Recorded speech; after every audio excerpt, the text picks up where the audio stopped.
इस class auditorium में भव्य तरीके से जनजातीय शैली में वाइस चांसलर प्रोफेसर चित्रभूषण दास सर भी उपस्थित हैं। वाइस चांसलर एस के Yadav sir, Suárez Yadav madam सभी का इस क्लास ऑडिटोरियम में हार्दिक अभिनंदन और स्वागत। से अनुरोध है कि आप हमारे माननीय अतिथियों का स्वागत करते हुए मंच पर लेकर के आए। ऐसा क्षण जहां हम विकसित भारत की संकल्पना को साकार करने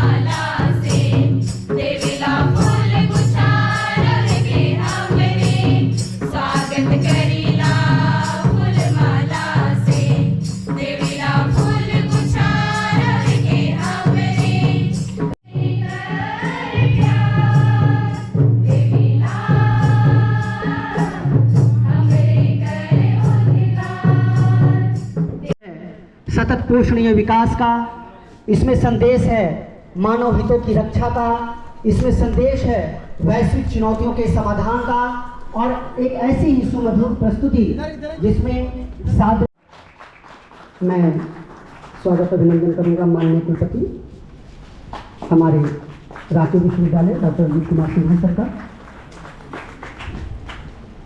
धन्यवाद आप सभी का। यह विशेष क्षण है जब हम सभी के बीच पारंपरिक शैली में एक विद्यार्थियों के द्वारा बनाया गया ये टोपी जो कि पारंपरिकता का प्रतीक है और गमछा, अनिता मैडम गमछा भी ले आइए। ये टोपी यहाँ के विद्यार्थियों ने इसे बनाया है जो कि हमारा झारखंड के जनजातीय समुदाय का प्रतीक, उसका प्रतीक चिन्ह ग्रहण कर रहे हैं हमारे साथ। वक्रतुंड महाकाय सूर्यकोटि समप्रभा निर्विघ्नं कुरु मे देव सर्वकार्येषु सर्वदा शुभं कुरुतं कल्याणं आरोग्यं धनसम्पदा शत्रुबुद्धि विनाशाय दीप ज्योति नमस्तुते दीप ज्योति नमस्तुते दीप ज्योति नमस्तुते। With a focus on the tribes of Jharkhand. One of our key initiatives is the promotion of tribal culture and food styles through our annual Tribal Food Festival. Additionally, we provide legal aid and legal literacy classes for tribal people in collaboration with the Jharkhand State Legal Sales Services. Our efforts are aimed at promoting indigenous knowledge system and creating a platform for discussion and exchange of ideas. We believe that by highlighting the rich cultural heritage of our tribal communities, we can contribute to their empowerment and preservation of their traditions. With their rich culture, traditions and wisdom are the custodians of our nation's ancient heritage. Yet, for far too long, their voices has been marginalized, their stories left untold. The theme of our seminar envisions a developed India by its centenary year, where every tribal community is not just included but thrives. It's a vision of Bharat where the progress of a tribe is not measured in isolation but in harmony with nature, culture and its unique identity. As we discuss the challenges and opportunities ahead, let us remember that the path to development must be inclusive. We must ensure that policies and programs are not just for tribes but also by tribes. Let us also acknowledge the contribution of tribal communities to our nation's development. From art and craft to agriculture and cuisine, their influence is profound and implacable. Yet we must also recognize the challenges they face: displacement, exploitation, and loss of identity.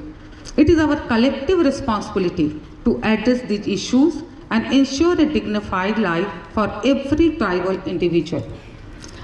As we look towards 2047, let us place to amplify the voices of our tribal brothers and sisters. Let us create a Bharat where every tribe has the freedom to preserve their culture, its opportunity to progress, and the right to sustainable future. Collectively, we create a Viksit Bharat where the voice of every tribe is heard, respected, and celebrated. And in continuation of this, today there will be 3 technical sessions with speakers including learned Professor S.K. Yadav and Saroj Yadav from NCERT, New Delhi, and Professor Ravindra Sharma from Central University of Jharkhand, and many more. I hope the seminar will achieve its set goals according to the given theme. Additionally, scholars from different disciplines will present their papers. I extend my sincere thanks to Professor Sahasrabuddhe Sir, Chairman of NAC, for gracing this seminar with his presence, who is not recipient of one award but a large number of awards. You can see outside of the building there is a portal where we have placed his all achievement. Your participation is invaluable, sir, and we are honored to have you here. I also extend my thanks to the Vice Chancellors of the Central University and the Ranchi University. Thanks, one and all. Thank you again. Thanks. ने वर्ष 2022 में NAAC से B+ grade प्राप्त किया। Sir का निरंतर नेतृत्व, मार्गदर्शन और प्रेरणा हम सभी को आगे बढ़ने में सहयोग देता है। खास करके सर का विद्यार्थियों से संवाद इन्हें एक अलग स्थान, एक अलग कुलपति के रूप में स्थान देता है। सर जनजातीय क्षेत्र के जो विद्यालय हैं, महाविद्यालय हैं, वहाँ के बच्चों के लिए, उनकी शिक्षा के लिए शुरू से ही एक वैज्ञानिक के रूप में, एक शोधकर्ता के रूप में, खास करके सर जब केंद्रीय तसर शोध प्रशिक्षण संस्थान में डायरेक्टर थे, रांची में भी और उड़ीसा में भी, तो इन क्षेत्रों में जनजातीय बहुलता है। प्रत्यक्ष रूप से सर ने लोगों से जाकर के संवाद। Professor CP Bhushan Das ji, Santosh BEd college की director doctor Rashmi madam, principal madam, teachers of different organisations, principals of constituent colleges, Dean Student Welfare Ranchi University, officers of Ranchi University, हमारे विभिन्न कॉलेज से आए हुए शिक्षकगण, संतोष महाविद्यालय के शिक्षकगण, students, researcher, ladies and gentleman, press and electronic media के बंधुगण, सबको जोहार, पुनः जोहार। मैं अपनी ओर से, रांची विश्वविद्यालय की ओर से आज के इस सेमिनार में आप सबों का स्वागत करता हूं और ढेर सारी शुभकामनाएं देता हूं। आज का सेमिनार इस टॉपिक पे होने जा रहा है, या जिस पर अभी आप लोगों का डिस्कशन चल रहा था, वो अभी बहुत ही इम्पॉर्टेंट टॉपिक है, करेंट टॉपिक है, विकसित भारत एट द रेट 2047। 2024 के शुरुआत में पीएम ने जब आज़ादी के 100 वर्ष पर पूरे होने पे 2047 में, जो अभी हमारी डेवलपिंग कंट्री से जब हम डेवलप कंट्री में आएंगे, उस समय हम के लिए अपना विज़न डेवलप कर रहे थे।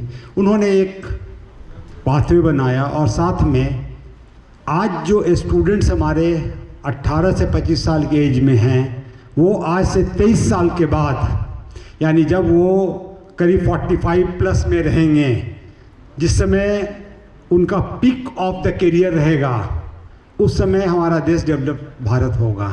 सो स्टूडेंट्स जो आज बैठे हुए पीछे बेंच पे हैं, उनका क्या विज़न होगा? क्यों कि जब $30 ट्रिलियन का इकॉनमी हमारी होगी, उस समय हमें क्या करने की ज़रूरत होगी और विकसित भारत कैसे होगा, इस पर कभी आप यूथ लोगों ने सोचा है? क्यों? हमारा देश यूथ है, यूथ कंट्री है। करीब 18 से 25 साल के एज ग्रुप में 30 करोड़ हमारे पास यूथ हैं और उन्हीं यूथ के हाथ में आने वाले समय में 10 से 15 साल के बाद पूरा देश दिया जाएगा। कल के सब कुछ वही होंगे, देश उन्हें ही चलाना है। उस केस में उनका अपना विज़न क्या है? ठीक है, कंट्री का विज़न 2047 है, लेकिन उन्होंने हमेशा आपसे रिक्वेस्ट किया है कि आप खुद सोचो कि आपका अपना विज़न क्या होगा और विकसित भारत बनाने में, देश को बदलने में आपका क्या कंट्रीब्यूशन होगा। इन चीज़ों के साथ एक रोड मैप बनाना था, voice of tribals in India. अब आप खुद फील करेंगे कि जब हमारा देश स्वतंत्र हुआ था और आज तक अगर आप देखेंगे तो आज़ादी से आज तक ये लोग बहुत पिछड़े रह गए हैं, अनपढ़ रह गए हैं। चाहे वो आपको झारखंड से और में देखेंगे तो झारखंड है, मध्य प्रदेश है, छत्तीसगढ़ है, उड़ीसा, महाराष्ट्र, इन एरिया में मैक्सिमम ट्राइबल्स रहते हैं। और इन कहाँ रहते हैं? जंगलों में रहते हैं। जंगलों में रहने से क्या है, इनका एक अपना अलग कल्चर हो गया है। ना हम इनके विकास के लिए कुछ प्रकार कर पा रहे हैं। हमें रिक्वायरमेंट है कि हम इनको एजुकेशन दे पाएँ, हमें रिक्वायरमेंट है कि इनको रोड दे पाएँ, इतनी ज़रूरत है कि इनको ड्रिंकिंग वाटर दे पाएँ, प्रॉपर फूड चेन वहाँ तक डेवलप कर पाएँ। इवन एजुकेशन के साथ साथ ये भी ज़रूरत है कि उनके तक भी नेट और इंटरनेट पहुँचे। अगर हम कुछ नहीं कर सकते हैं लेकिन रोड बनाकर ट्रांसपोर्ट वहाँ तक पहुँचाएँ। इन चीज़ों को जब तक हम डेवलप नहीं करेंगे तब तक उनका माइग्रेशन उस जंगलों से बाहर नहीं आएगा।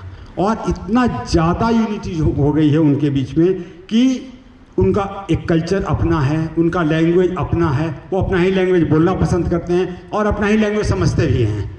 उस केस में हमें इतना ज़्यादा डाइवर्सिटी को फेस करना पड़ रहा है। उस डाइवर्सिटी को मिनिमाइज़ करने के लिए यह आवश्यकता हो जा रही है कि एक कॉमन प्लेटफॉर्म और ट्राइबल्स को ट्राइबल तक हमें हर तरह की सुविधा पहुंचाई जा सके ताकि उनका भी डेवलपमेंट शुरू हो।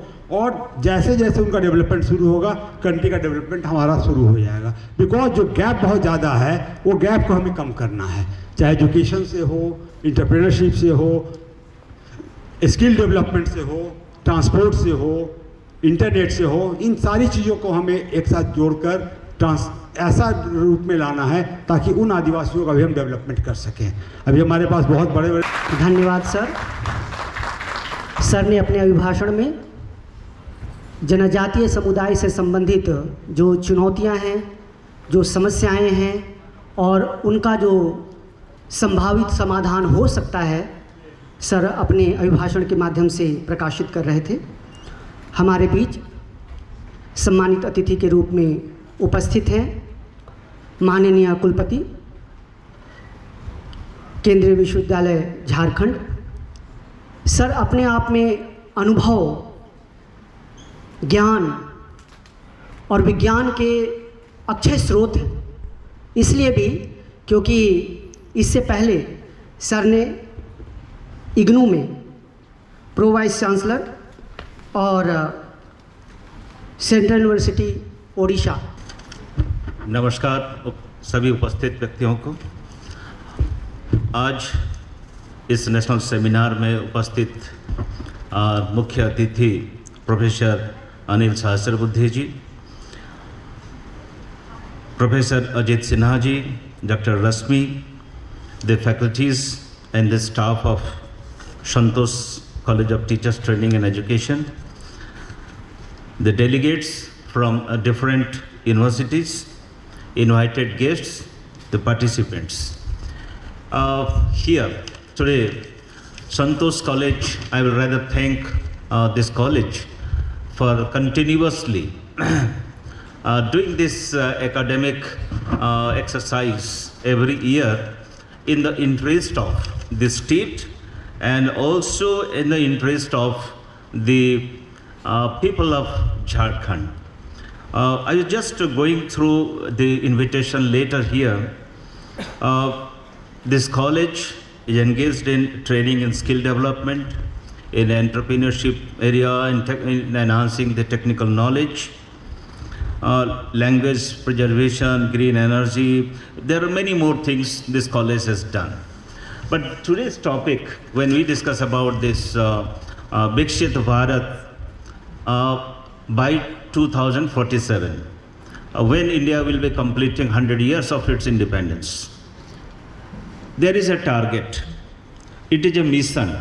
Not exactly we'll say this is a target, but rather it is a mission, and there are roadmaps are prescribed. And what type of Viksit Bharat we need to, that we visualize, that is more important.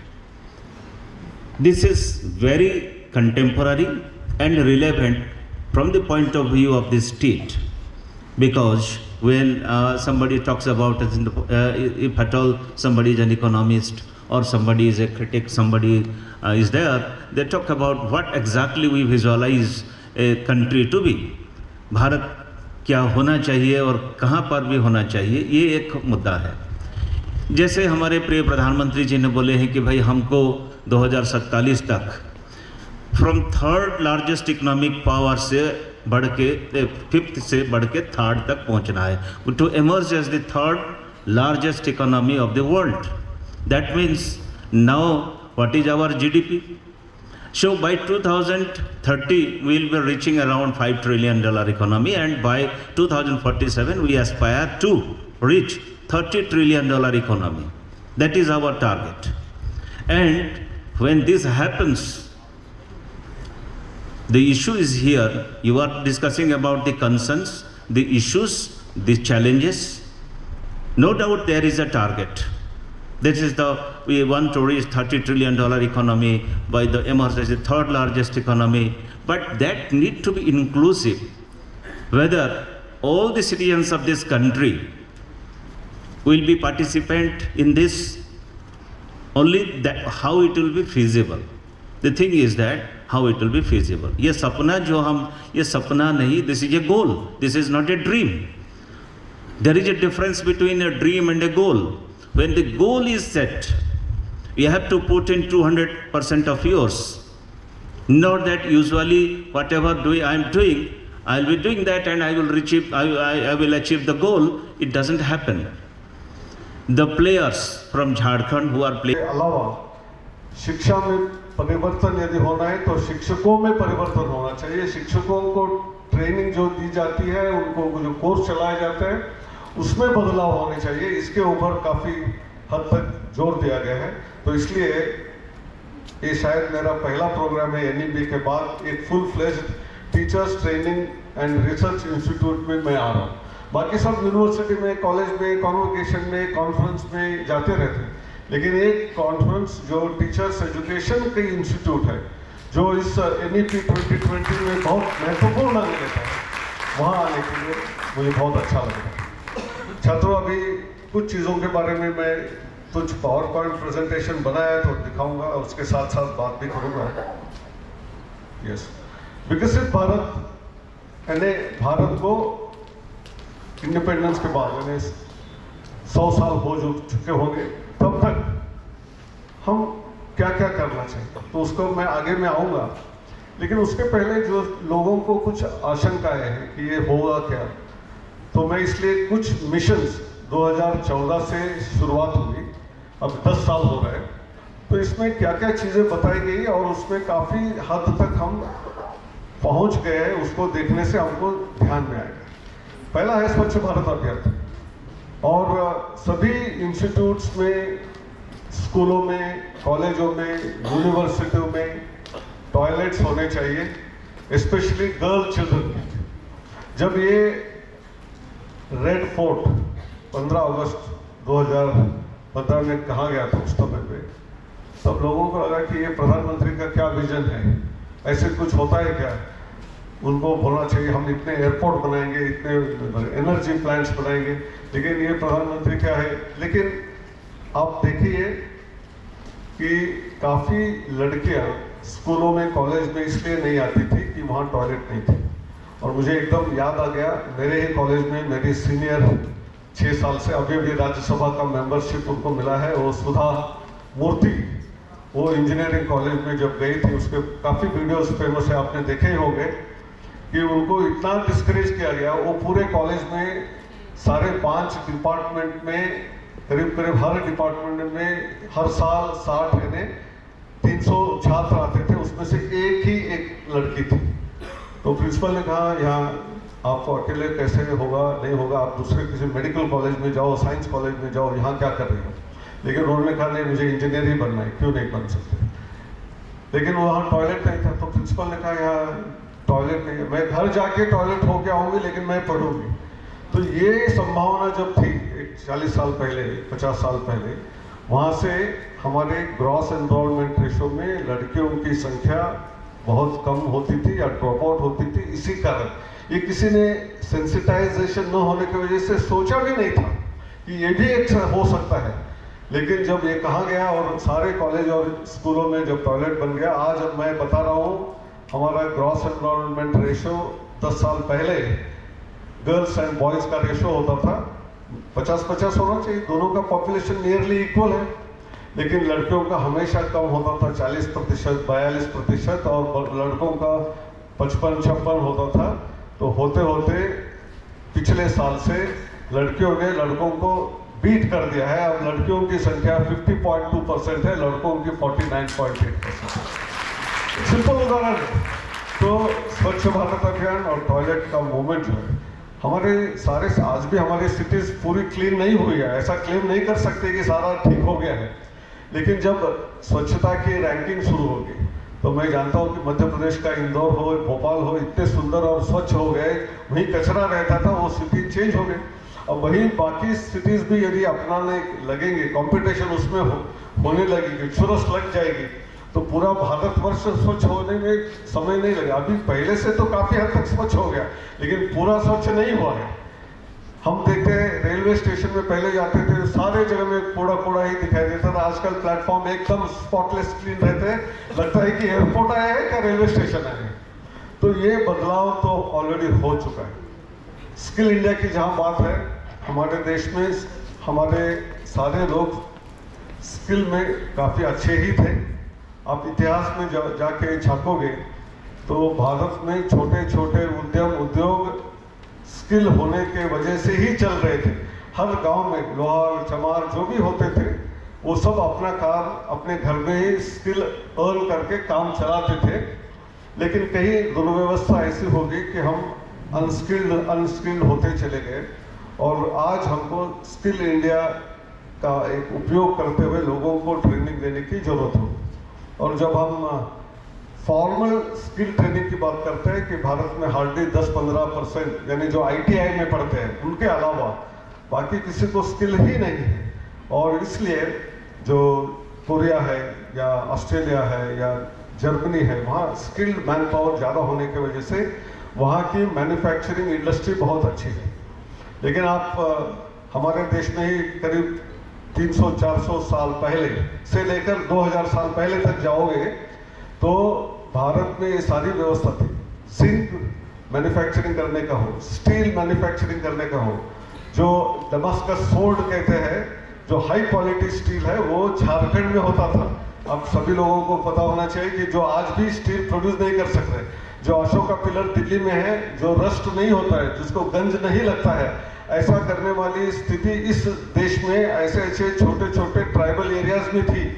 लेकिन उसको हम धीरे धीरे भूलते गए। आज हम ढूंढ रहे हैं किसी आदमी को झारखंड में आज भी वो स्टील बनाने की जानकारी है, तो उसको फिर एक बार दोबारा बनाने के साथ साथ स्टील इंडस्ट्री को हम मदद कर सकेंगे। उसके लिए प्रयास हम अभी कर रहे हैं। लेकिन कहाँ है वो, कहाँ पहाड़ों में रहते हैं, कहाँ जंगल में रहते हैं, उनको ढूंढ निकालने के लिए आप लोगों को भी कहीं इंफॉर्मेशन है तो मदद हमको कीजिए। हम उसको सपोर्ट करके उस प्रोजेक्ट के माध्यम से दोबारा ऐसे हाई क्वालिटी स्टील बनाने का, आज भी उसका फॉर्मूला किसी को पता नहीं। दुनिया में इतना एडवांसमेंट हो गया, जर्मनी, फ्रांस, अमेरिका, सब लोग कहते हैं कि हम बहुत एडवांस है, लेकिन हमने जो स्टील हजारों साल पहले तैयार किया था वो स्टील आज भी बनाने में सक्षम ना हम है ना वो है।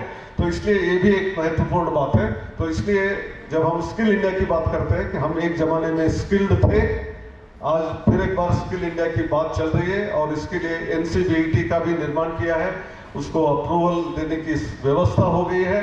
इतना ही नहीं, आप सब लोगों को ये जानकारी होनी चाहिए कि यदि किसी छात्र ने 8वीं 10वीं कक्षा के पहले ही यदि कभी ड्रॉप आउट हो गया किसी भी कारण से, घर में कोई परिस्थिति होने की वजह से, तो वो किसी वर्कशॉप में किसी छोटे छोटे जगह में अपना कार्य कर रहा है, तो ऐसे लोगों को जब वो लाइफ में फिर एक बार सेटल हो जाएगा और दोबारा उसको यदि डिग्री प्रोग्राम में आने की इच्छा है तो उसका प्रोविजन भी है on the basis of learning और what we call informal learning जो होता है अपने वर्कशॉप में या किसी भी जगह में, उसके क्रेडिट्स को भी ऐड करते हुए it is called as prior learning, यानी आप कॉलेज में यूनिवर्सिटी में आने के पहले जो सीखा है उसको भी वैल्यूएशन करके उसका क्रेडिट आपको देने से वहाँ कॉलेज में यूनिवर्सिटी में कम कोर्सेज लेके आपको भी डिग्री मिल सकती है। ये भी प्रावधान शिक्षा नीति के माध्यम से गांवों तक फाइबर ऑप्टिक कनेक्टिविटी यानी इंटरनेट का उपयोग कर सकते हैं, ऐसी व्यवस्था है। बाकी 40-50% जो बचा हुआ है अगले 2-3 साल में होगा। लेकिन ये जो डीप पेनिट्रेशन ऑफ इंटरनेट जो हो गया था उसके वजह से पूरी दुनिया में जब कोविड शुरू हुआ, लॉकडाउन शुरू हुआ, आप जानते हैं 2020 में जब लॉकडाउन शुरू हुआ सारे इंस्टीट्यूशंस बंद हो गए थे, उसको ताला लग गया था। इसका मतलब शिक्षा बंद नहीं हुई थी, करीब करीब सारे देशों में इंक्लूडिंग एडवांस कंट्रीज, बहुत सारे एडवांस कंट्रीज में शिक्षा बंद हो गई थी, लेकिन भारत देश में शिक्षा चालू रही। वो भले स्कूल की शिक्षा हो, कॉलेज की हो, यूनिवर्सिटी की हो, ऑनलाइन मेथोडोलॉजी से हमारे क्लासेस चले, शिक्षा बंद नहीं हुई, एजुकेशन नहीं बंद हुआ। भले कॉलेज और यूनिवर्सिटी के दरवाजे बंद हो गए थे लेकिन हमारी शिक्षा चालू रही थी। ये एक ही जगत में एक बड़ा उदाहरण है। इसका मतलब हमको पता नहीं था कोविड आने वाला है, लेकिन जो डिजिटल इंडिया के वजह से कंप्यूटराइजेशन हो, डिजिटल ट्रांसफॉर्मेशन हो, जो स्वयं के बारे में बात हुई अभी, स्वयं का प्लेटफॉर्म तैयार हुआ था, इसके माध्यम से छात्रों में घर में बैठ के सीखने की व्यवस्था यहाँ हो गई थी। इसलिए भले हमारे एग्जाम 3-4 महीने लेट हो गए, एडमिशन लेट हो गए, लेकिन किसी ने 1 साल भी गवाया नहीं। No one has lost a year. ये एक ही उदाहरण है पूरे जगत में। इतना ही नहीं है, हम आगे देखते हैं इनोवेटिव इंडिया, इनोवेशन का मूवमेंट शुरू हुआ, अटल इनोवेशन मिशन, स्कूलों में अटल टिंकरिंग लैब्स बनाई गई। ये सब करने के वजह से एक इनोवेटिव मूवमेंट खड़ा जो हुआ, उसके वजह से देश में एक ऊर्जा निर्माण हुई। और जब कोविड आया तो दुनिया का सबसे बेहतरीन वैक्सीन जो है कोवैक्सीन हमारे देश में निर्माण हो गया, और वो सिर्फ हमारे करीब करीब 140 करोड़ जो लोग हैं उसमें से बच्चों को नहीं दिया गया था, तो 120 करोड़ एडल्ट्स को यानी बड़े लोगों को दिया गया। 2 डोज दिए गए, किसी को तीसरा डोज दिया गया। इतना ही नहीं, करीब करीब दुनिया के 120 देशों को मुफ्त में हमारे ये वैक्सीन को दिया गया था। तो इसका मतलब इनोवेशन, मेक इन इंडिया, ये दोनों कितने बेहतरीन तरीके से हमने किए, इसके वजह से हो सका। वैसे ही स्टार्टअप इंडिया, आप सब जानते हैं कि अभी वैसे ऑफिशियल रिकॉर्ड में आज भी लोग बोलते हैं कि India is 3rd largest startup ecosystem in the world. But आप समझ लीजिए 2014 में 380 के करीब स्टार्टअप्स थे और आज यानी 400 के नीचे, अब 1,10,000 के ऊपर स्टार्टअप्स हैं। 1,10,000, 400 कहाँ, 1,10,000। नॉर्मली हम क्या कहते हैं, डबल हो गया, ट्रिपल हो गया, ये कितने 100 गुना हो गया, इसकी गिनती ही नहीं कर सकेंगे। इतना बड़ा स्टार्टअप का मूवमेंट शुरू हो गया 2016 से। हमने AICTE में भी स्टार्टअप पॉलिसी की थी, उसके वजह से ये सब शुरू हुआ। उसमें भी बाकी स्लाइड में आएगा कि हमारे 111 यूनिकॉर्न्स हैं जिसका वैल्यूएशन $1 बिलियन होता है। इसे पहले कुछ एक भी 2 भी नहीं थे, लेकिन आप 111 हो गए और अभी करीब करीब हर हफ्ते में एक हाथ हो जाएगा। तो इसका मतलब जो हम ख्वाब देख रहे हैं, जो विजन देख रहे हैं, जो हम ड्रीम्स देख रहे हैं, जो अब्दुल कलाम जी बार बार कहते थे, ड्रीम बिग, छोटी छोटी ड्रीम्स नहीं होनी चाहिए, we should big dream. And वो बिग ड्रीम्स यहाँ भी आए थे, इस कॉलेज के फोटो भी देखा मैंने। हाँ, तो अब्दुल कलाम जी ने कहा था जैसे है वैसे ही हमारी ड्रीम्स बहुत बिग है। तो ये शायद हो सकती है क्या जिसके मन में सोचे है, ये सभी चीज़ें मैं जो दिखा रहा हूँ, बता रहा हूँ, ये देखने के बाद आपको 100% कॉन्फिडेंस आना चाहिए कि 200% कॉन्फिडेंस कि अगले 23 साल में, अब बहुत इंटरेस्टिंग स्टोरी है कि झारखंड राज्य के रूप में 23 साल पहले हुआ और अब हमारे इंडिपेंडेंस ऑफ इंडिया 100 साल 23 साल के बाद होने वाला है। तो इस 23 साल पहले वाला और अगले 23 साल में हम क्या क्या भारतवर्ष में कर सकते हैं और झारखंड में कर सकते हैं, इसके लिए ये आज का जो सत्र है ये बहुत ही महत्वपूर्ण सत्र है। देखिए, अभी मैंने जो कहा उसको दोबारा थोड़े थोड़े पॉइंट में दोहरा रहा हूँ। हमारी इकोनॉमी जस्ट 2014 में 10वें स्थान पर थी, आज वो 5वें स्थान पर पहुंच गई है और अगले 2 साल में हम 3रे स्थान पर पहुंच जाएंगे। ये बहुत महत्वपूर्ण बात है। इसका मतलब इकोनॉमी मीन्स जीडीपी ग्रोथ। आज वो करीब 3.7 ट्रिलियन डॉलर यानी 4 ट्रिलियन है, 5 हो जाएगी, 6 हो जाएगी, 10 हो जाएगी, ये सब होने वाला है। इसमें कोई संशय रखने की बात नहीं है, क्योंकि हम डिफेंस प्रोडक्शन कर रहे हैं, इंडिजिनाइजेशन, मेक इन इंडिया के माध्यम से बहुत सारे प्रोडक्ट्स तैयार हो रहे हैं, एक्सपोर्ट हो रहे हैं। तो इसका मतलब देश की इकोनॉमी कंटिन्यूसली बढ़ रही है। हमारे देश का योग, मेडिटेशन, ये पूरी दुनिया ने आज मान्य कर लिया। तो इसलिए योगा डे 21 जून को हो रहा है। वो एक स्थान हमको, हमारे देश को पूरे दुनिया में मिल गया है। जीआर जो है वो 24% से 28% हो गया और नेशनल एजुकेशन पॉलिसी, राष्ट्रीय शिक्षा नीति में उसको अगले 15 साल में 50% होने की बात है। हायर एजुकेशन और स्कूल एजुकेशन में तो 100% होना ही चाहिए। कोई भी बच्चा ऐसा नहीं होना चाहिए जो स्कूल में नहीं गया है। आज ऑलरेडी कई राज्यों में 100% हो गया, किसी राज्य में 95% है। हमको पूरे देश में सारे जगहों में 100% होने की संभावना है और करना भी चाहिए। उसके लिए आप सभी का भी योगदान जरूरी है। जो पीछे बैठे हुए छात्र हैं, अपना ग्रेजुएशन डिग्री होने के बाद अपने अपने आसपास के गांव में जाके, जहां अभी भी स्कूल में बच्चे नहीं आ रहे, उनको प्रोत्साहन देके उनको स्कूल में लाकर, और किसी को ड्रॉप आउट होने नहीं देना, उनको 10वीं तक तो कम से कम, 12वीं तक तो कम से कम सिखाना, ये सब चीज़ हमको योगदान करना चाहिए। तभी सबका प्रयास जो मैंने कहा वो हो जाएगा। सबका प्रयास की भी बहुत जरूरी है। मैंने ऑलरेडी कहा कि इंक्रीज्ड जीआर ऑफ वुमेन हो गया है। अब despite pandemic education continued, India developed Covaxin, और कोवैक्सीन के अलावा एक बेहतरीन चीज़, एक कोविन ऐप भी आया। आप सब लोग जानते हैं, जब वैक्सीनेशन सेंटर में जाते थे, आपका मोबाइल नंबर देते थे और वैक्सीन लेके बाहर आते थे, तब तक आपके व्हाट्सएप में ऑलरेडी सर्टिफिकेट आ चुका होता। दुनिया के किसी भी देश में, हमारा देश तो 140 करोड़ का, 120 करोड़ लोग जाके वैक्सीन ले रहे थे, हर आदमी के अपने मोबाइल में वो इमीडिएटली 10 सेकंड भी नहीं, बाहर आते आते आ जाता था। इतना एफिशिएंट सिस्टम कहीं भी दुनिया में नहीं। उस टाइम में कई लोग अमेरिका में गए थे, उन्होंने बताया कि वहाँ पर्ची में लिख के देते थे आपका वैक्सीनेशन हो गया, पर्ची में, हाँ, और यहाँ ऑटोमेटिक आ रहा था। उतना ही नहीं, अभी आप सब देखते हैं कि गांव-गांव में जहाँ भी जाओ, कोई भी खरीदेंगे, छोटे छोटे सब्जी से लेकर, केला से लेकर, नारियल का पानी लेंगे तो रास्ते में बैठा हुआ आदमी एक QR कोड लेके बैठा रहता है और ऐसे दबाता है और उसके बाद पैसा आप दे सकते हो। पर्स ले जाने की जरूरत है, ATM कार्ड लेके जाने की जरूरत नहीं है, क्रेडिट कार्ड की जरूरत नहीं है, सिर्फ मोबाइल चाहिए, हो गया।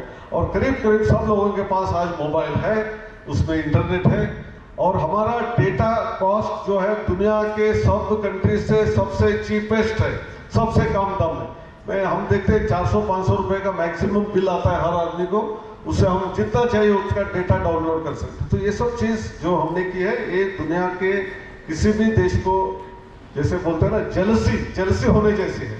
तो मत्सर ही बोलते हैं ना हिंदी में। लोगों को ऐसा लग रहा है कि क्या है, भारत देश कहाँ जा रहा है, हम तो सोचा था गरीब देश है, तो ये कहाँ तक पहुँच रहे हैं। तो इसलिए हमने जो जो प्रयोग किए दुनिया अडॉप्ट कर रही है। हमारा आधार UPI आपने देखा है ये, और आधार जैसे सारे सिटीजन्स को यूनिक ID देने वाला जो कार्य किया, उससे 48% of the world's digital transactions are happening from India. और वो डिजिटल स्टैक की वजह से हमारी एक्सेलेंट फॉरेन पॉलिसी है। फॉरेन पॉलिसी इतनी अच्छी है, हमको पूरा विश्व, एक 2-3 राष्ट्र छोड़ के, एक्सेप्शंस है जरूर, लेकिन आपके करीब करीब 140-50 देश जो यूनाइटेड नेशन में है, सारे भारत को सपोर्ट करते हैं किसी भी चीज़ के लिए। और कहीं दुनिया में झगड़ा होता है तो भारत को और हमारे प्रधानमंत्री को बोलते हैं आप जरा मिडलमैनशिप करके इसको सुलझाओ भाई। ये बड़े बड़े राष्ट्र जो USA, कनाडा, इंग्लैंड बोलते हैं कि हमारे हाथ से बस का नहीं है, आप कुछ करो। जो फिर रशिया और यूक्रेन का युद्ध हो, ईरान इराक का हो, कुछ हो, या गाजा स्ट्रिप में जो इसराइल और पैलेस्टाइन का हो रहा है, वो सब लोग बोलते हैं कि हम बोलने से कोई सुनता नहीं, आपकी ही बात सिर्फ सुनते हैं। देखिए कहाँ हमारे देश के बारे में कितनी गलतफहमियां थी, वहाँ से यदि 10 साल में हम इतनी छलांग मार सकते हैं तो अगले 25 साल में हम कहाँ से कहाँ जाने वाले हैं, इसका सिर्फ आप अंदाजा ही करते रहो। ये सब होने वाला है। G20 में सक्सेसफुल हुआ, किसी भी देश ने G20 में 1-2 जगह में कार्यक्रम किया, हमने 60 लोकेशन में कार्यक्रम किया। हमारी भारत की विविधता, जो झारखंड एक बहुत वैविध्यपूर्ण राज्य है, जहाँ अनेक ट्राइबल लैंग्वेजेस है, कल्चर है, यहाँ के ड्रेस फॉर्म्स है, फूड हैबिट्स है, ऐसे एक राज्य का है तो आप समझ लीजिए कि पूरे 28 राज्य और सारे यूनियन टेरिटरीज मिलके कितनी वैविध्यता उनको 60 जगहों में दिखाने के लिए मिली। और हमने चंद्रयान-3 जो था दक्षिण ध्रुव में चांद के उतरा, कोई भी देश आज तक उतार नहीं सका। 5 देश तो चांद तक गए हैं, लेकिन हमारा ग्रह जो है वो वहाँ चंद्रयान गया, जिस जगह में कोई जाने की, हमारा भी फेल हो गया सेकंड टाइम, लेकिन थर्ड टाइम हमने सक्सेसफुल करके दिखाया। आदित्य L1 मिशन हमने सक्सेसफुल करके दिखाया। नंबर ऑफ एजुकेशनल इंस्टीट्यूशन जो है, IITs है, NITs है, IIITs है, सभी में करीब डबल, किसी में ट्रिपल बढ़ोतरी हो गई। सबसे बेहतरीन all India institute of medical sciences, पहले एक था, उसका 2 या 3 ही बने थे, आज देखिए आप वो कहाँ से कहाँ पहुँच गए, 20 तक पहुँच गए। हर राज्य में एक एम्स होना चाहिए। Medical health care is very important. ये किसी ने जो सोचा नहीं था, वो सारी चीज़ें गत 10 साल में होने जा रही है, होती रही है। तो मेरे ख्याल से आप सभी लोगों को इसके बारे में सोचना चाहिए। अब हम आ रहे हैं कि NEP 2020 और उसके गोल्स, उसमें स्कूल एजुकेशन 10+2। शंडिली जी नमस्कार, प्रणाम प्रणाम। तो 10+2 को 5+3+3+4 कर रहे हैं। एक बहुत महत्वपूर्ण बात इसलिए है कि बहुत सारी जगहों में जब बच्चों को स्कूल में डाला जाता है पहली कक्षा में, तब कई बार बच्चे स्कूल जाने के पहले रोने लगते हैं, नहीं मुझे जाना नहीं। क्यों नहीं जाना चाहते? टीचर कभी पिटाई करते हैं, कभी डांटते हैं, कभी ठीक नहीं है, क्लासरूम एनवायरनमेंट ठीक नहीं है। उसके जगह में यदि हम नया सिस्टम जो 5+3+3+ लोगों ने संरक्षण किया है और इसमें हमारे प्रशिक्षु शिक्षकों का योगदान है, इसका भी विमोचन इस विशेष अवसर पर हम कर रहे हैं।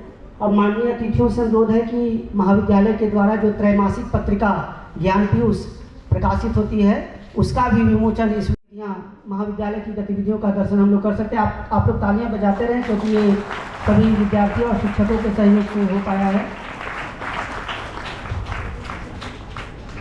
आज हम लोग डिजिटल कंटेंट क्रिएशन, ये वैल्यू एडेड कोर्स का ये एक सार्थक पहल संस्थान के द्वारा। अब मैं अनुरोध करूंगा कि मंच पे sir Anil D Sahasrabuddhe sir उपस्थित हैं। माननीय कुलपति रांची विश्वविद्यालय सर से अनुरोध है कि उन्हें सम्मानित कर, हम सभी के लिए हर्ष का विषय, गौरव का विषय कि सर हम सभी के बीच उपस्थित हैं। अनुरोध है कि उपस्थित हैं, सर का भी स्वागत अभिनंदन करें।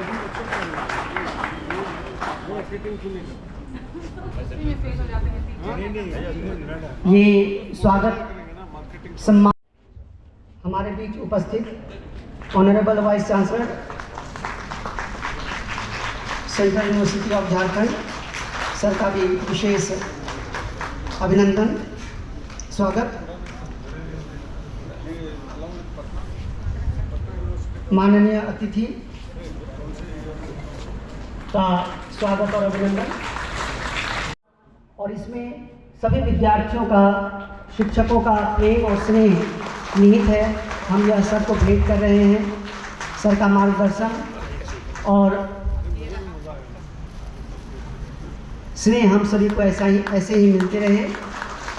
और अब अंत में मैं डॉक्टर अनिता मिश्रा मैम से अनुरोध करूँगा कि वे भाई मगर जैसे जनधन योजना है, क्लाइमेट की गोल है, डिजिटल की है, बेटी बचाओ बेटी पढ़ाओ और नेशनल एजुकेशन पॉलिसी, ये बहुत सी जो है सरकार की जो योजनाएं हैं इनको घर घर पहुंचाना है। और यही जो है तभी हम जिनकी जानकारी होगी तभी जो है आगे चल के अमृतकाल का जो ये हमारा है सब बच्चों को सब यूनिवर्सिटीज़ में ये सबकी जानकारी देनी है। इसके बाद जैसे कि बताया ये अपना झारखंड स्टेट 2000 में बना और इसके अंदर लिटरेसी भी और उसे कम हुई और इसके बहुत सी ऐसी 32 कम्युनिटीज ट्राइब्स, वो 32 अलग ग्रुप में रहते हैं, उनकी अलग भाषाएं हैं, 24 ज़िले जहाँ भी हैं वो जगह जगह रहते हैं। तो इन सबको साथ लाना है, उन सब की भाषाओं को हमने जैसे सुबह कोई बता रहा था 7000 भाषाएं, 7000 और बहुत सी भाषाएं जो है हमारी ख़त्म हो गई हैं क्योंकि इनके जो कोई ऐसा कोई स्क्रिप्ट नहीं है। इनके जो बड़े लोग बुजुर्ग लोग थे वो जो बोलते थे तो वो भाषा अगर उनकी डेथ हो गई तो भाषा की भी डेथ हो गई। तो ऐसे यूनेस्को ने भी कहा है अभी 200 भाषाएं ख़त्म हो गई हैं और 200 और ख़त्म होने वाली हैं, यूनेस्को ने इसके बारे में बताया है। तो यहाँ पे जो ट्राइबल के लोग हैं उनको कैसे लाएं, तो जैसे हंटर गैदरिंग के अब भी बहुत से जो है ट्राइबल हैं, जैसे बिहोर है, खोरवा है, हिल खारिया है, मगर कुछ ट्राइब ऐसे हैं जो कि डेवलप हो गए हैं और एग्रीकल्चर पर काम करने लगे हैं और वो मेन स्ट्रीम में आहिस्ता आहिस्ता आने लगे हैं। अब इसमें हमारे यहाँ ज़्यादातर क्या है बहुत ज़्यादा, क्योंकि हमारा जो झारखंड स्टेट है ये बहुत रिच स्टेट है, इसके अंदर बहुत से मिनरल्स हैं और बहुत से खनिज हैं, जैसे कि बॉक्साइट है, ग्रेनाइट है, गोल्ड है, सिल्वर है। अब कोल तो यहाँ 32% होता है और जो कॉपर है 25% इंडिया का। तो ये सब चीज़ें हमें अपने कैरिकुलम में स्कूल में आनी चाहिए, स्कूल किसी के द्वारा टीचर एजुकेशन में आनी चाहिए। अब लिटरेसी यहाँ 57%, मगर कई जो जगह हैं जो प्रिमिटिव स्टाफ वह सिर्फ 4% ही। तो जब भी इनकी आवाज़ नहीं आएगी, इनकी आवाज़ जो है पूरे मेन स्ट्रीम में नहीं आएगी, इनको एजुकेशन नहीं दी जाएगी तो हम आगे नहीं बढ़ सकते हैं। हमारा शिक्षा का जो हमारा मिशन है या विज़न है वो पूरा होने में बहुत सी समस्याएं आएंगी। हालांकि यहाँ पे 41,000 से ज़्यादा स्कूल है एज प्रेजेंट, कॉलेज भी 645 से ज़्यादा हैं और जो यूनिवर्सिटीज़ भी हैं, सेंट्रल यूनिवर्सिटीज़ भी हैं और ट्राइबल के लिए 2-3 यूनिवर्सिटीज़ हैं अलग से, जैसे Indira Gandhi national tribal university Amarkantak में है, आंध्र प्रदेश में सेंट्रल ट्राइबल यूनिवर्सिटी है, एक और यूनिवर्सिटी जो यहाँ पे उसका वो कोशिश की जा रही है थर्ड यूनिवर्सिटीज़ की। तो इस तरह कोशिश तो हो रही है, मगर जब तक सभी को नहीं है, सभी जगह नहीं है इस तरह का जो प्रोविज़न होगा तो ये हमारे लिए थोड़ा मुश्किल होगा। हालांकि सरकार इसके लिए काफ़ी कोशिश कर रही है। अब उनकी कल्चर की भी बात है, उनका अलग से है, फोक है, म्यूजिक है, डांस है। अब तरह तरह के जो है उनके फोक डांसेज है, जैसे अब सुबह जो है करके हमारे कुछ बच्चे दिखा रहे थे, जो मर्दाना है, मुंदारी है, झूमेर है। तो इस तरह के जो है फिर ये उन्होंने अटैच हैं, कभी कोई फेस्टिवल है उससे है, जैसे टूसू है हार्वेस्ट फेस्टिवल के रोज है, छाऊ है ये नोन फॉर दी मास कर दे पावरफुल डांस मूव, झूमेर गीत है फेस्टिवल के। तो ये सारी चीज़ें हमारे कैरिकुलम में आएंगी और इनकी आवाज़ को हम लगाएंगे तो हमारे ये आगे हमारा जो ये मिशन है और विज़न है ये पूरा होने में मदद करेगा। ऐसे ही इनके फूड आइटम हैं, उनको भी हमें जो है वो एंटरप्रेन्योरशिप में भी और वैसे भी जो फूड आइटम है उनके बारे में जानकारी सभी को होनी चाहिए। जैसे ये ज़्यादातर बॉइल्ड राइस के बारे में, ये मीट, चटनी, लोकल फिशेस, क्रैब, ये सब जो ट्राइबल का कैसे लिविंग स्टाइल है, ये सब हमारे सिस्टम में आएगा, तब आगे चलेंगे, तभी हमारे। और इनकी लैंग्वेज, अब 32 ट्राइब है तो 32 लैंग्वेज है। हम अगर हमारे यहाँ पे ऑफिशियल लैंग्वेज झारखंड में हिंदी है, और खोरथा जो है भी सारे इसमें बोली जाती है। असुर कम्युनिटी है एक, वो जो लैंग्वेज जो ख़त्म हो रही है उसको कोशिश कर रही है रिवाइवल के लिए। तो इस तरह मैं जो ये आपको बायोग्राफी डेटा जो आपको बता रहा हूँ, ये सारी चीज़ें हमारे कैरिकुलम पाठ्यक्रम में आनी चाहिए। अगर हम अब इनके लिए एक मिनिस्ट्री भी बनी हुई है, मिनिस्ट्री ऑफ ट्राइबल। अब 1999 में अलग से मिनिस्ट्री ऑफ ट्राइबल बनी, तो उसके लिए जो है इन्होंने मोर फोकस स्कीम बनाई। इनके जो इंटरेस्ट हैं, इनका जो कल्चर है, इनका जो फूड है, इनका जो फॉरेस्ट एरिया है, उन सब को सेव करने के लिए मिनिस्ट्री बनाई गई, और उसके लिए तरह तरह की जो है स्कीमें बनाई। अब जैसे प्री मैट्रिक स्कॉलरशिप है, पोस्ट मैट्रिक स्कॉलरशिप है, नेशनल ओवरसीज स्कॉलरशिप है, ग्रांटेड वॉलंटरी ऑर्गेनाइजेशन है, आश्रम स्कूल है, ऐसी बहुत सुविधाएं हैं। मगर ये सुविधाएं जानकारी भी उनको होनी चाहिए और उनको लाया भी जाए। आज तो हमारा सिस्टम इस तरह का हो तो ये सारी चीज़ें फिर इनको इसमें, अब जो इनकी लोकल लैंग्वेज है, इंडिजिनियस जो ज्ञान है, वो बहुत ज़रूरी है। वो इनका अलग से इंडिजिनियस है, इनकी टेक्निकल नॉलेज है, इनका जहाँ रह रहे हैं वहाँ पे इनके अपने टूल हैं, कैसे जैसे कि बहुत से जो जहाँ पर लिटरेसी नहीं है वो हंटिंग वगैरह करते हैं, उनके क्या टूल हैं, एग्रीकल्चर के क्या टूल हैं, ये सारी जो चीज़ें हैं वो हमें पाठ्यक्रम में लानी चाहिए। इसके अलावा जो इनका ट्रेडिशनल नॉलेज में इनके अपने सिस्टम है उपचार के, इनके यहाँ पे जो है आप देखे होंगे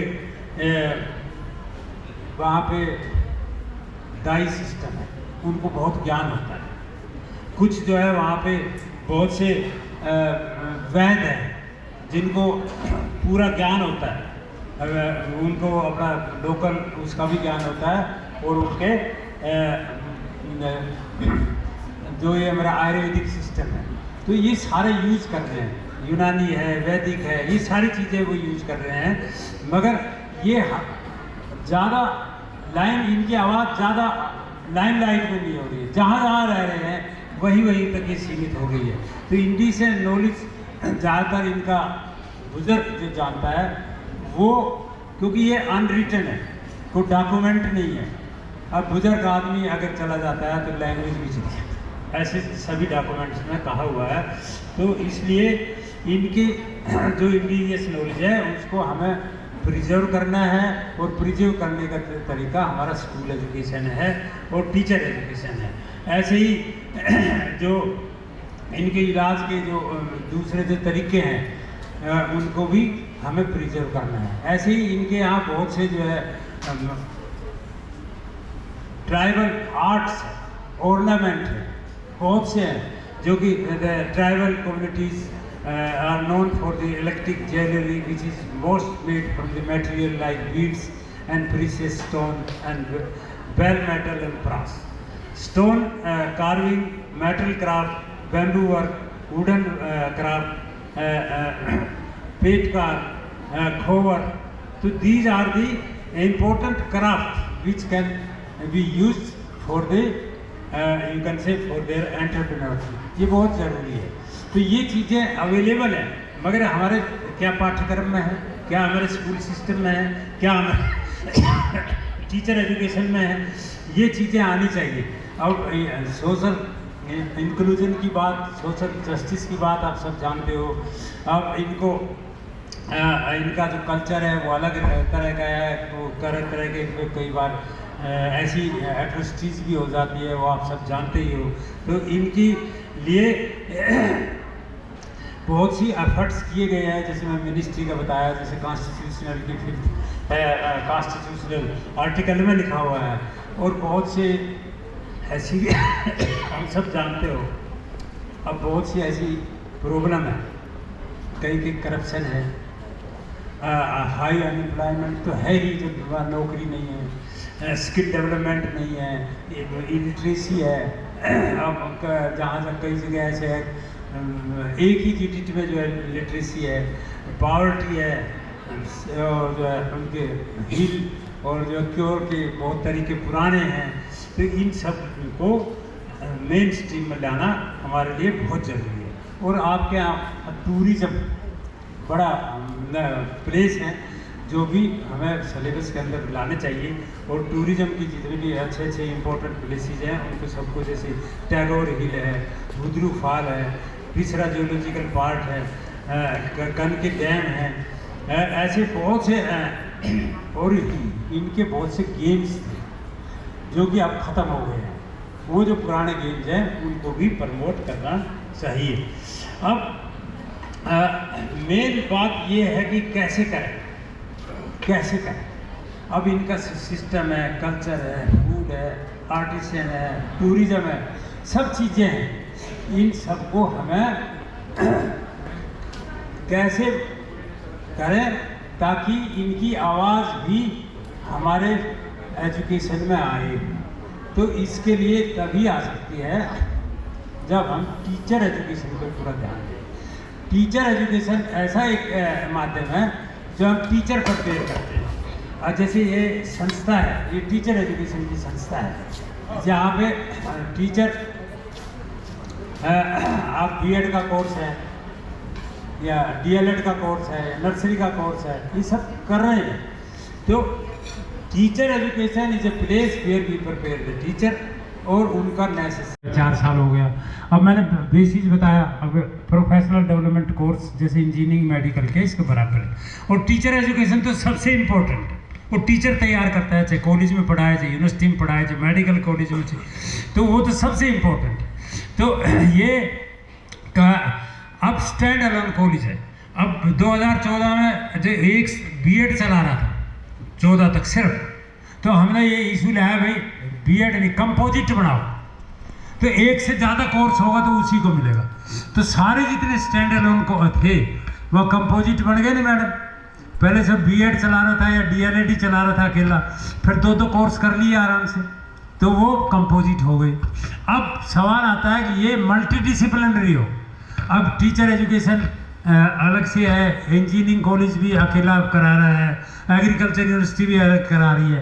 तो इस पॉलिसी ने कहा सब मिल के होना चाहिए, ऐसा माहौल होना चाहिए, अब सब सब्जेक्ट के लोग हों, ऐसा कल्चर होना चाहिए जिससे कि एक दूसरे से सीखें। अब साइंस के, सोशल साइंस के, मैथमेटिक्स के, तो अब इसके अंदर मल्टी डिसिप्लिन के अंदर आहिस्ता आहिस्ता जो दूसरी स्ट्रीम है, बहुत से ऐसे इंस्टीट्यूशन आपने देखे होंगे उन्हें BA BSc के कोर्स शुरू कर दिए। अच्छा, बहुत से ऐसे, हालांकि पॉलिसी ने ये कहा है कि 2030 के बाद जो नहीं करेगा उसको बंद कर देगी, पर मुझे ऐसी कोई 57 कॉलेज में हो गया, 57 इंस्टीट्यूशन में इंडिया में सेकंड सेमेस्टर चल रहा है। 8 सेमेस्टर का कोर्स है, 8 सेमेस्टर, तो सेकंड सेमेस्टर में एंटर कर गए हैं। 2023 में शुरू हुआ था, तो इसमें अभी तो गवर्नमेंट के जैसे IIT ने शुरू कर दिया, IIT दिल्ली ने, IIT भुवनेश्वर ने, ऐसे रीजनल कॉलेज ने हमारे यहाँ NCERT वालों ने शुरू कर दिया है। जो गवर्नमेंट इंस्टीट्यूशन है बड़े, यूनिवर्सिटी डिपार्टमेंट वहाँ शुरू हो गया है। तो वहाँ पे अभी इसीलिए पायलट बेसिस पे किया है। हमारे रीजनल कॉलेज भी टीचर एजुकेशन के ही है, मगर वहाँ ऑलरेडी बहुत सी स्ट्रीम है, तो वो मल्टी डिसिप्लिनरी है। अब दूसरे लेवल का भी इन्होंने NCT ने वो एडवर्टाइज कर दिया है, तो 57 के अलावा। तो ये जैसे जैसे आगे बढ़ेंगे, क्योंकि अभी तक मैंने ये देखा, मैं भी ITEP में इधर उधर यूनिवर्सिटी में आना जाना होता है, अभी जो कोर्स चला रहे हैं उनको भी क्लैरिटी नहीं है, मगर कोर्स शुरू होगा, मगर जब फील्ड में आएंगे, कुछ काम करेंगे, कुछ डिफिकल्टी आएगी, तो उसका सॉल्यूशन निकलता रहता है। अब जैसे 3 ऐसे ही BSc B.Ed का, ऐसे ही BCom B.Ed का, तो एक संस्थान है BCom B.Ed ले रखा प्रिपरेटरी, प्रिपरेटरी का मतलब तीसरी, चौथी, पांचवी। अब बीकॉम बीएड का तो बीकॉम का तो कोई कोर्स होता नहीं, क्यों? ड्यूअल डिग्री मिलेगी, बीएससी की भी मिलेगी, बीएड की भी मिलेगी। अब वो मैंने पूछा भी था आपने क्यों ले लिया बीकॉम का, तो कोई इसमें कोई इस तरह का कैरिकुलम वगैरह कुछ आता नहीं तीसरी, चौथी, पांचवी में। तो कह रहा हाँ ये थोड़ा सा हम देख रहे हैं, अब इसको हम फिर सुधार करेंगे, बदलेंगे, क्योंकि हमने पता नहीं था कि ये क्योंकि नया कोर्स था। तो इसलिए जो जैसे जैसे हम आगे बढ़ेंगे तो चीज़ें क्लियर होंगी। और ये जो पॉलिसी की बातें हैं, पॉलिसी के अंदर बहुत सी बातें हैं, जैसे यूजीसी है। अब यूजीसी आहिस्ता आहिस्ता जैसे कहा, अभी मल्टी डिसिप्लिनरी है। अब किसी बच्चे ने कोई कोर्स ले लिया और कहीं पर एडमिशन ले लिया, और वो जो कोर्स लेना चाहता है वो कोर्स उसके अंदर नहीं है उस कॉलेज में, तो फिर ये इशू आया तो यूजीसी ने आप जैसे लोगों से पूछा, फील्ड के लोग क्या करें, तो उन्होंने कहा क्लस्टर कॉलेजेस बना दो। अब क्लस्टर ऑफ कॉलेजेस, अब 5-7 कॉलेज को इकट्ठा जोड़ दो। अच्छा, उससे क्या होगा, किसी कॉलेज में वो होगा और किसी कॉलेज में वो होगा, जो बच्चा चाहे वो उसी हिसाब से पढ़ लेगा। तो एकेडमिक, फिर एक कॉलेज में आपने ये पढ़ा, दूसरे में ये पढ़ा, दोनों का क्रेडिट उधर जुड़ गया, लास्ट में आपको डिग्री मिलेगी। तो ये हंच है, आप फिर ठीक कह रही हैं। अब स्टाफ का क्या होगा? स्टाफ का कुछ नहीं होगा, स्टाफ तो वही रहना है, आहिस्ता आहिस्ता वो इंस्टीट्यूशन ने ही बदलना है नहीं तो इंस्टीट्यूशन बंद हो जाएगा। वो जो कॉलेज चला रहे हैं, जो भी संस्था चला रहे हैं, वो आपसे ज़्यादा चिंतित है, क्योंकि उनकी संस्था बंद हो जाएगी। आपकी तो चलो 15-20 आदमी की नौकरी चली जाएगी, पर उनका तो परमानेंट ही संस्था बंद हो जाएगी। तो इसलिए दे आर मोर वरीड। तो आहिस्ता आहिस्ता मल्टी डिसिप्लिनरी हो जाएगा। और जैसे जैसे कोई डिफ़िकल्टी आई, जो ये यूजीसी है या दूसरी एनसीटी है, जो भी संस्थाएं हैं, और नई संस्था बनने वाली है national commission of higher education of India, regulatory body है जिसके अंदर जनरल एजुकेशन काउंसिल है। तो जनरल एजुकेशन काउंसिल का काम ये है कैरिकुलम बनाना और उसके सारे जो स्ट्रक्चर बनाना, MA BA PG इन सब के कोर्स बनाना, और ये सारी UGC NCERT ये NCT ये सब एकेडमिक काम करेंगे, रेगुलेटरी इनका काम ख़त्म हो जाएगा। फिर आहिस्ता आहिस्ता होगा, क्योंकि देखो पॉलिसी बनी है और उसमें इतना बड़ा देश है, तो आहिस्ता आहिस्ता आहिस्ता चेंज होगा, एटीट्यूड चेंज होगा, माइंड सेट चेंज होगा और थिंग विल इम्प्रूव। डिफ़िकल्टी आएंगी, डिफ़िकल्टी को आप सब लोग, क्योंकि डिफ़िकल्टी रिमूव करने वाले हम और आप हैं। जो पॉलिसी है ना, पॉलिसी में तो इम्पोर्टेंट प्रिंसिपल्स हैं, तो पॉलिसी को इम्प्लीमेंट करने वाले हम और आप हैं। तो हमें जो दिक्कत आएगी वो आप बताएंगे, फिर यहाँ डिस्कस होगा मैटर। और किसी का कोई सवाल हो तो बताइए।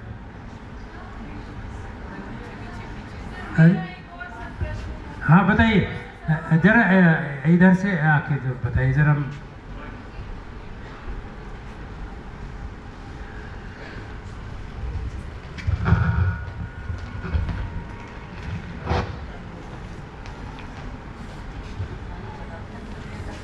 हाँ मतलब आपका देखिए लंच का टाइम हो गया है, इसलिए आप एक सवाल तो सोच लीजिए। मैं तो एक्चुअली में यही चाह रहा था सवाल जवाब हो। अब थोड़ा सा मेरा गला खराब था, सॉरी माफ़ करिए बीच में, मैं I could not present in a way which I wanted to like. वो 2-3 दिन से वो ठंडा गर्म इधर उधर पीने से पानी से हो जाता है। तो बताइए बेटी। सर, अकॉर्डिंग टू विकसित Bharat voice of tribes of India, यहाँ पे ट्राइबल पीपल के लिए जैसे कि जो शिक्षा नीति है 5+3+3+4, तो विकलांग बच्चों के लिए, ट्राइबल बच्चों के लिए गांव में या फिर विलेजेस में क्या योजनाएं चलाई जानी चाहिए, नॉट ओनली टाची छक्कर बट इंडिया ऑल्सो। देखिए विकलांग बच्चों के लिए तो स्पेशल प्रोविज़न है, उनके लिए अलग से टीचर एजुकेशन की आपको पता ही है, वो RCI बनी हुई है। तो जैसे NCT है उसके पैरेलल वो सब उसकी चीज़ों को ध्यान में रख के सारे टीचर एजुकेशन के कोर्स बनाए जा रहे हैं, और उनके लिए स्पेशल स्कूल, और जो NEP में तो इंक्लूसिव एजुकेशन की बात कही है। और जो सोशो इकोनॉमिक डिसएडवांटेज ग्रुप है, वो इंक्लूसिव एजुकेशन का अलग से चैप्टर है, और उसके अंदर ये कहा गया है कि भाई जहाँ पे कोई संस्थाएं नहीं है, इन बच्चों के लिए वहाँ खोली जाए और प्रायोरिटी भी खोली जाएगी। तो government will open on priority basis. तो इंक्लूसिव एजुकेशन पे काफ़ी काम हो रहा है। जैसे मैं एनसीईआरटी में था, I was head of department, तो वहाँ पे हमारे कम हो जाएगा, जिससे शेयर कर सकते हैं। अगर लाइब्रेरी किसी की अच्छी है तो लाइब्रेरी शेयर करेंगे, किसी का प्लेग्राउंड अच्छा है तो उस प्लेग्राउंड को शेयर करेंगे। और लेकिन नॉर्म्स ऑफ टीचर्स, कि टीचर्स के नॉर्म्स क्या होंगे, उनकी सैलरी क्या होगी, उनके वेकेशंस का क्या होगा, वो सारा का सारा वो इंस्टीट्यूशन डिसाइड करेगा। तो अभी नौकरी की कोई चिंता नहीं है, अभी नौकरी बरकरार है। तीसरी बात मैं ये कहना चाहूँगी कि ट्राइबल में बहुत अच्छा कहते हैं ना नॉलेज है, रिसोर्स है। और ट्राइबल रिसोर्सेज में जब बच्चे आपके पास आते हैं, पॉलिसी उसमें 4 मेथडोलॉजी पेडागोजी, मैं सिर्फ एक ही की बात कहूँगी यहाँ पर, एक्सपीरियंशियल लर्निंग, जो उन्होंने शास्त्र बुद्धे जी ने भी बताया था। एक्सपीरियंशियल लर्निंग में ये कि आप बच्चों को, स्टूडेंट्स को अपॉर्चुनिटी दें कि वो क्या जानते हैं। हम क्या सोचते हैं कि हम जो जानते हैं वही हमें देना है, लेकिन हो सकता है वो हमारे से और भी अच्छी बात बता दें, है ना। तो एक्सपीरियंशियल लर्निंग पेडागोजी का तो मतलब यही है, जितना हम बच्चों को इन्वॉल्व करेंगे, स्टूडेंट्स को इन्वॉल्व करेंगे, उतना ही उन बच्चों में कम्युनिकेशन स्किल भी डेवलप होगा। और कम्युनिकेशन का मतलब ये नहीं है कि सिर्फ बोलना, कम्युनिकेशन में लिसनिंग भी है और कम्युनिकेशन में क्वेश्चनिंग भी है। तो thank you so much for a very you can say detailed presentation, and I hope if you have any questions you can ask during lunch also. प्रस्तुति हम सभी के बीच रखें मैम। धन्यवाद doctor Hemant, respected professor SK. Yadav, all the teachers, students. और आप सुबह से सुन रहे हैं तो शायद कुछ बोर हो गए होंगे, लेकिन कोशिश करूंगी कि मैं आप बोर ना हो, क्योंकि आप ही की बात करूंगी मैं। सुबह से हम विकसित भारत की बात कर रहे हैं, और विकसित भारत @2047, लेकिन मैं यहाँ पर, क्योंकि बहुत कुछ हो चुका है, ट्राइबल लैंग्वेज पे बात हो गई है, ट्राइबल कल्चर पे बात हो गई है, हमारे देश में क्या क्या अभी हुआ है उस पर बात हो गई है, बट मैं आपके सामने adolescent health and well being की बात करूंगी, क्योंकि एडोलेसेंट का मतलब है किशोर। किशोर चाहे ट्राइबल एरिया हो, चाहे रूरल एरिया हो, चाहे अर्बन एरिया हो, सभी में ट्राइबल स्टूडेंट्स हो जो आपके यहाँ पढ़ रहे हैं, आप अध्यापक बनने जा रहे हैं। तो जो एडोलेसेंट है, किशोर हैं, और जो यूथ हैं, उनसे संबंधित हम बातचीत करेंगे। क्योंकि जब हम बात करते हैं विकसित भारत की, तो विकसित भारत में मतलब विकास, डेवलप्ड इंडिया। अभी तक हम इंडिया को डेवलपिंग इंडिया कह रहे थे, विकासशील देश, लेकिन अब हम इसको विकसित बनाना चाहते हैं, जहाँ की सारी सुविधाएं हों।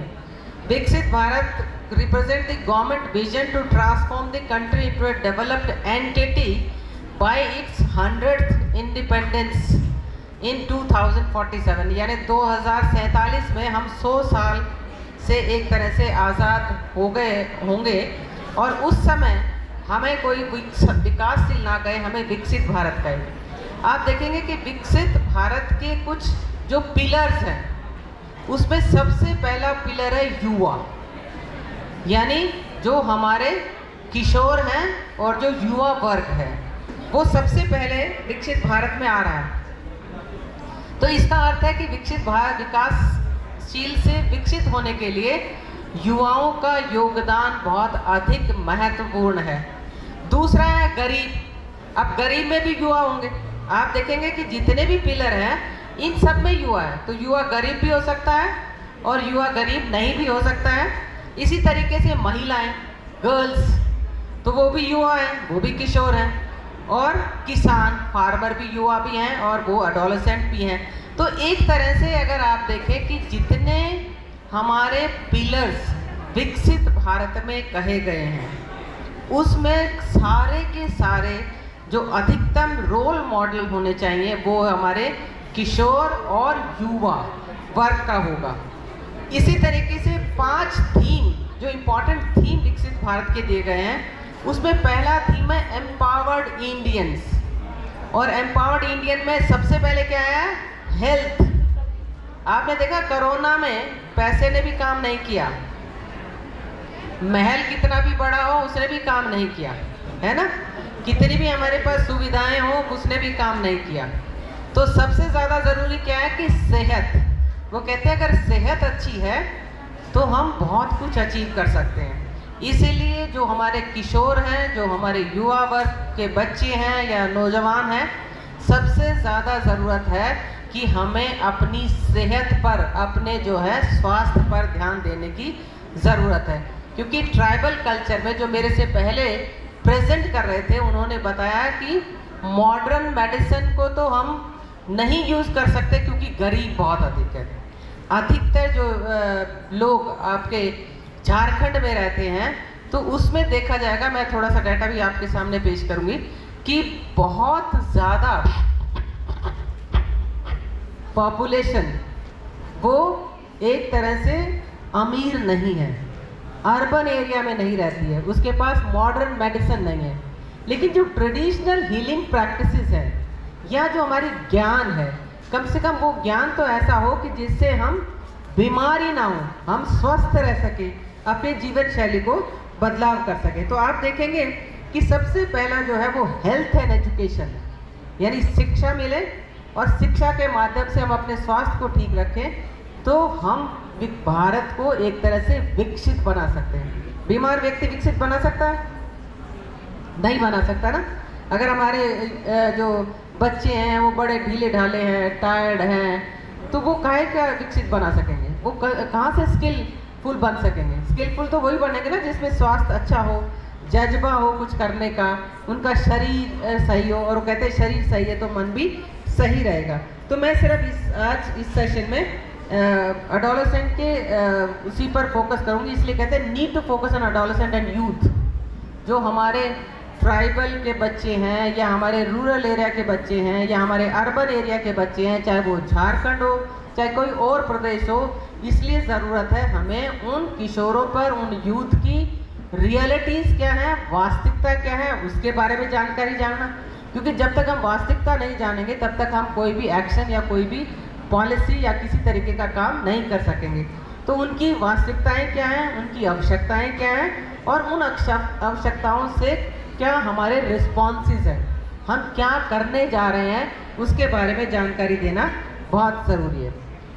अभी वेरी रिसेंटली अगर आपने पेपर में भी पढ़ा होगा कि यूएनएफपीएनएक state of world population report निकाला था 2023 का, जिसमें भारत की आबादी जो थी वो 1.42 बिलियन हो गई है।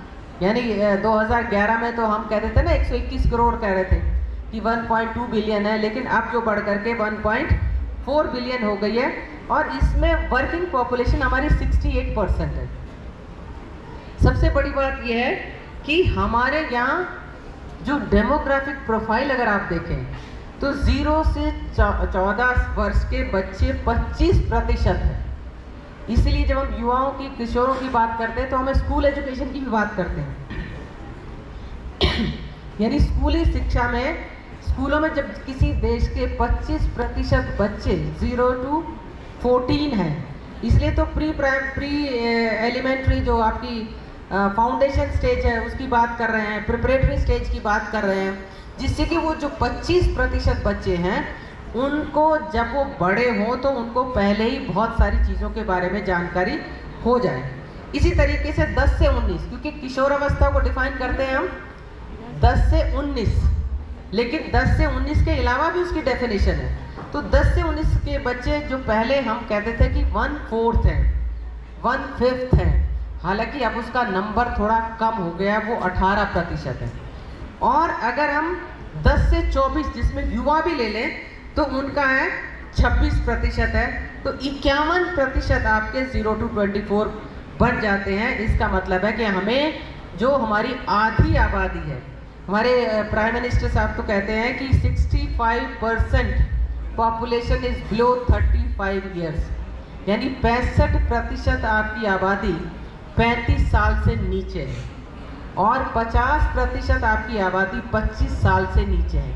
तो यही तो आबादी है कि जिसको कि हम अगर एजुकेटेड कर दें, हेल्थ वाइज भी साउंड कर दें, तो तभी हमारे यहाँ स्किल डेवलपमेंट या जो भी कहते हैं पॉलिटिकल डेवलपमेंट, इकोनॉमिक डेवलपमेंट और सोशल डेवलपमेंट तभी तो सही मायने में होगा जब ये आबादी एक तरह से पूर्ण रूप से अवेयर रहेगी। आप देखिए एडोलेसेंट की पॉपुलेशन बढ़ती जा रही है। 1950 सिर्फ 80 मिलियन थे, 8 लाख थे, 80 मिलियन थे मतलब 800 थे, और अब जा कर के 253 कहते हैं 2011 के डाटा के हिसाब।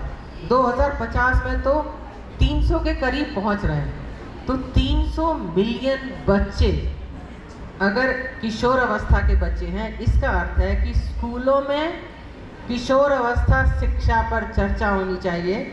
और किशोर अवस्था पर चर्चा कौन करेगा? आप अध्यापक। अगर आप अध्यापकों की एक तरह से आप उसको एप्रिशिएट कर पाएँ कि भाई इनके सही मायने में इनकी ये ज़रूरतें हैं, इनकी ये आवश्यकताएं हैं, इनकी ये रियलिटीज़ हैं, इनकी ये नीड्स हैं, इस पर ध्यान देने की ज़रूरत है। तो हमारी जो जनसंख्या है, जिसको कि हम कहते हैं कि 25 आयु वर्ग के 50% हैं और 35 आयु वर्ग के 65% हैं, या हमारा जो किशोर अवस्था है उसमें 18% है, या हम बच्चों को भी डाल लें तो 51% हो जाते हैं। तो वो अगर सजग नहीं होंगे, वो एजुकेटेड नहीं होंगे, स्वस्थ नहीं होंगे, तो हम कहीं भी ट्राइबल बेल्ट हो या रूरल बेल्ट हो या अर्बन बेल्ट हो, हम अपने देश को विकसित नहीं कर सकते हैं। इसलिए झारखंड में भी आप देखिए स्थिति वैसी ही है।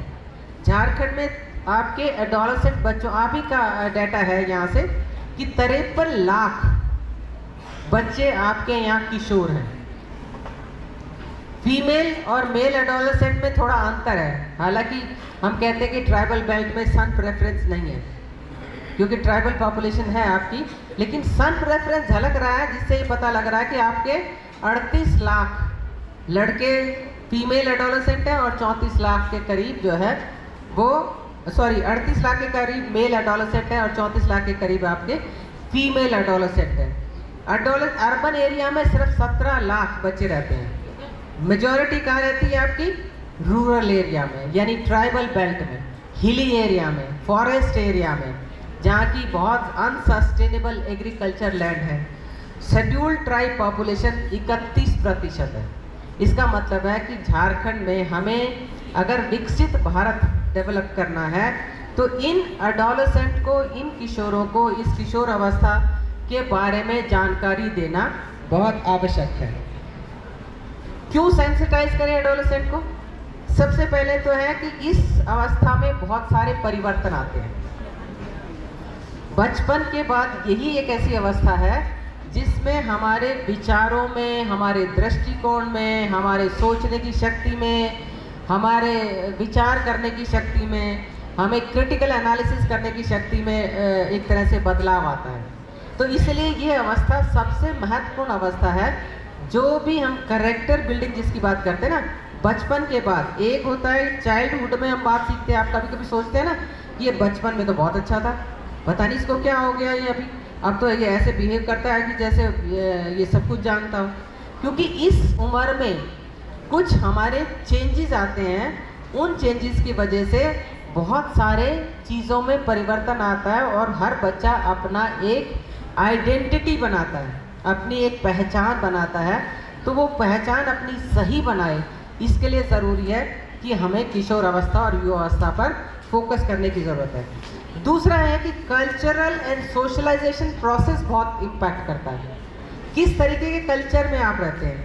आप ट्राइबल बेल्ट में रहते हैं तो उनका कल्चर कैसा है, आप रूरल एरिया में रहते हैं तो कल्चर कैसा है, अर्बनाइजेशन में मीडिया का इम्पैक्ट अधिक है तो कल्चर कैसा है। तो कल्चरल इम्पैक्ट भी डिटरमिन करता है कि किशोर अवस्था पहले शुरू होगी या किशोर अवस्था थोड़ी देर से शुरू होगी। आप देखते हैं ना, कुछ बच्चे 8वीं में बहुत बड़े लगते हैं, कुछ बच्चे 10वीं में भी बहुत छोटे लगते हैं। तो बहुत सारे ऐसे इश्यूज हैं जिनके बारे में जो बच्चा 10वीं में छोटा अपने आप को देखता है तो उसके मन में बहुत सारी भ्रांतियाँ पैदा हो जाती हैं।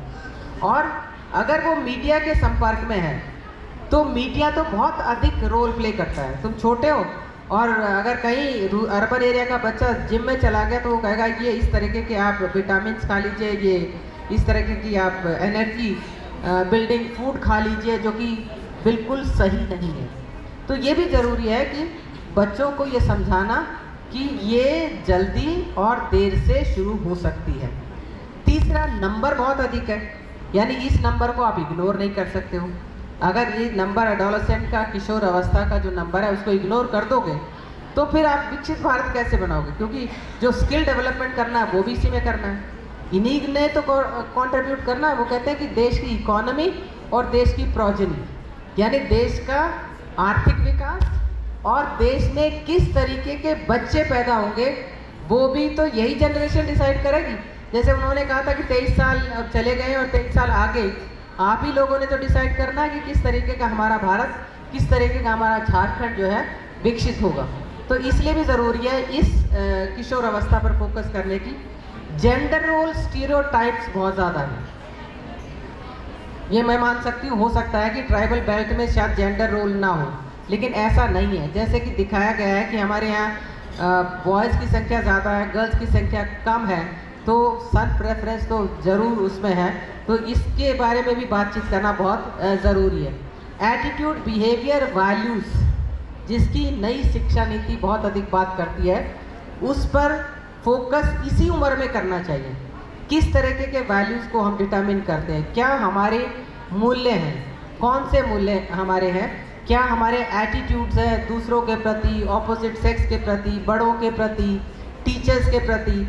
यानी समय बहुत बदल रहा है ना। बहुत सारे अध्यापक कहते हैं कि आजकल तो बच्चे नमस्ते ही नहीं करते हैं, आप देखो सामने से निकल जाते हैं, नमस्ते नहीं करते। तो मैंने कहा वो ना करे तो आप कर लिया करो, क्योंकि समय बदल रहा है। तो जब आप 2-3 बार उनको कहोगी हेलो, हाउ आर यू, कैसे हो, तो हो सकता है कि उनके मूल्य भी परिवर्तन होना शुरू हो जाए। सो एटीट्यूड, बिहेवियर, वैल्यू ओरिएंटेशन भी इसी उम्र में होता है। और सोशली, पॉलिटिकली, इकोनॉमिकली डेवलपमेंट तभी होगा जब ये किशोर, जो कि ह्यूज नंबर है, वो स्वस्थ रहेंगे, सेफ रहेंगे, एजुकेटेड रहेंगे और उनके पास नॉलेज यानी ज्ञान और हुनर होगा।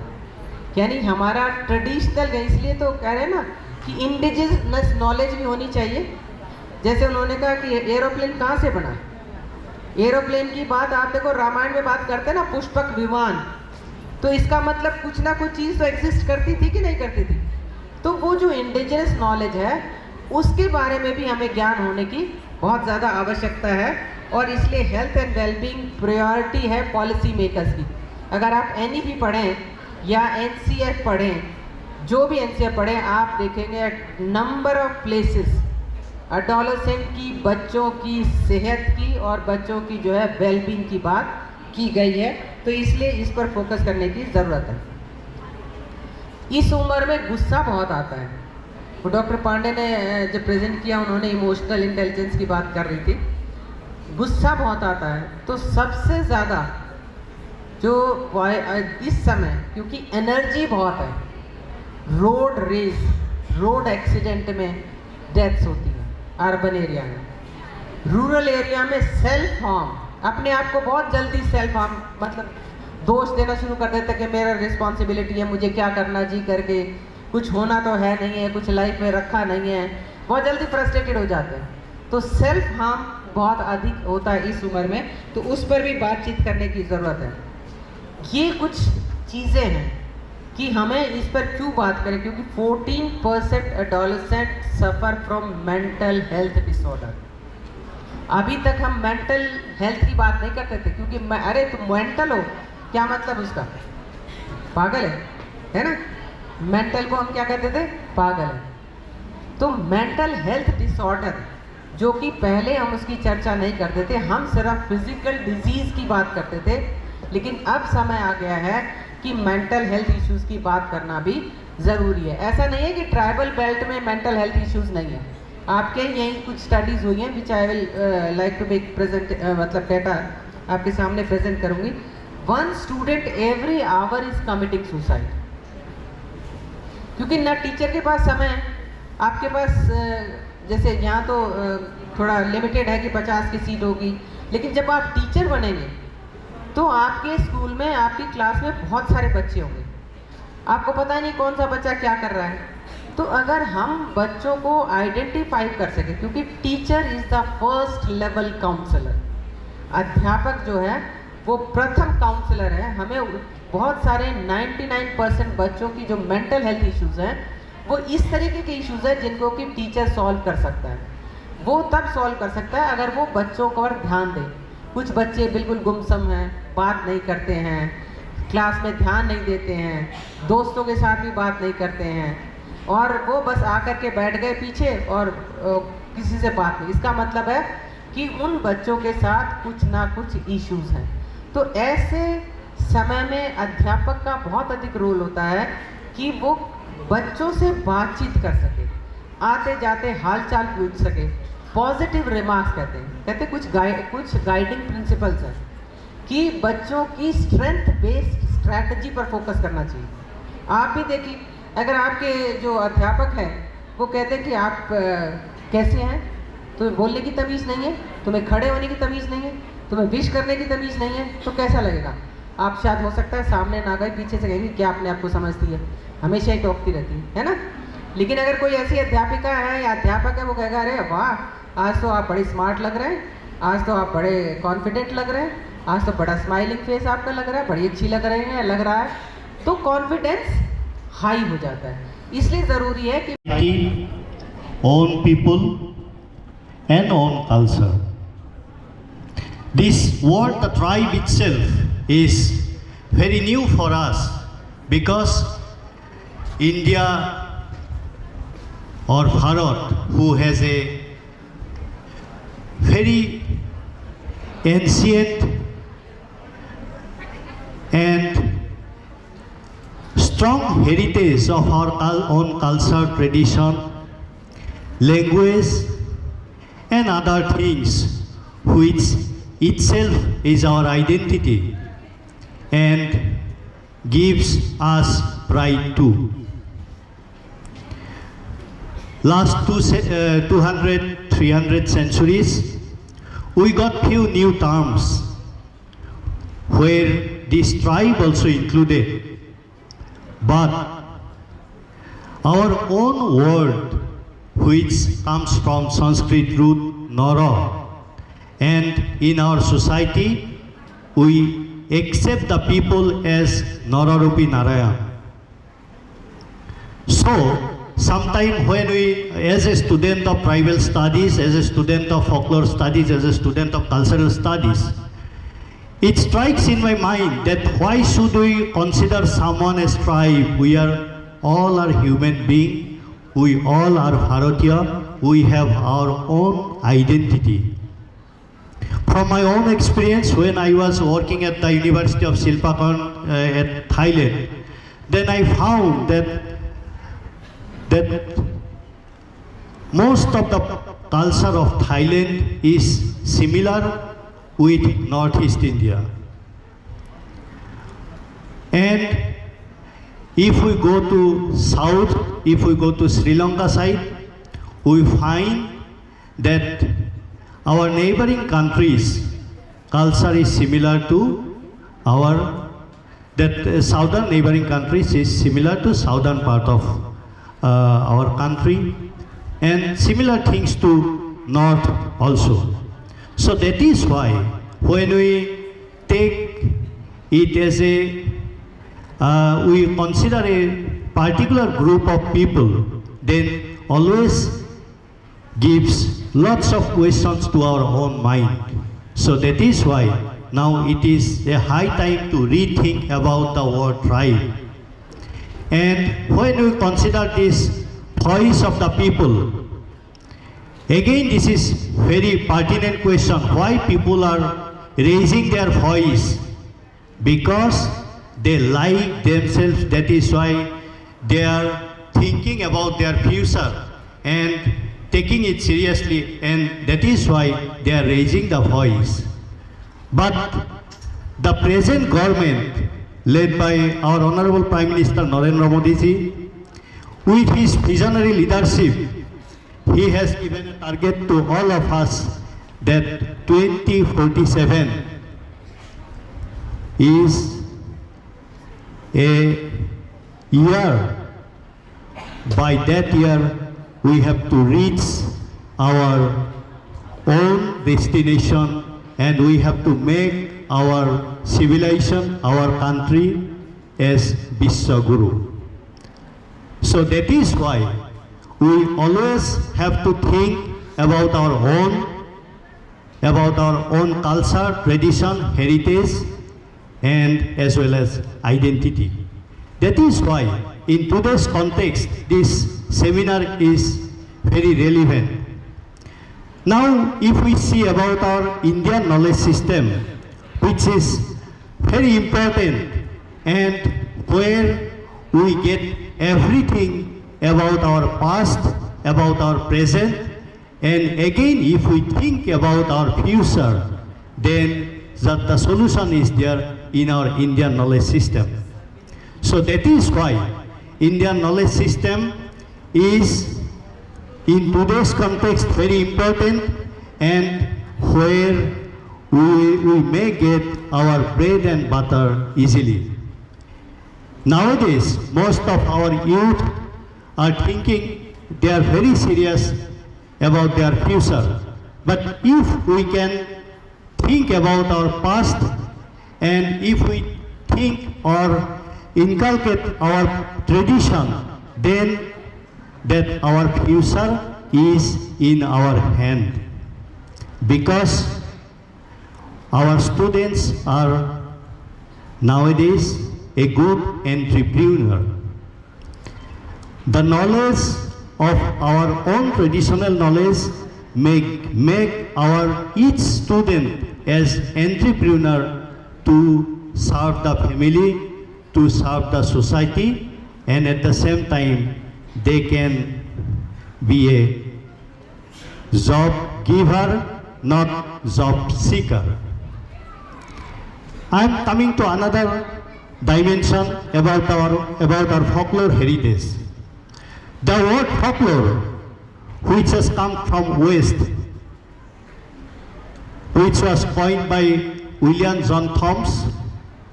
He wrote one letter to the journal Athenaeum in 22nd August of 1846, and then he wrote that we use one word folklore to express our own tradition, culture, heritage, etc. And if we just see the meaning of the word folklore, that is nothing but the knowledge. And if we see our Indian civilization, then we have 4 Vedas: Rig Veda, Yajur Veda, Samveda, and Atharva Veda. And that the meaning of the Veda is also knowledge. So just you think about it, our civilization, our people use this word, the knowledge.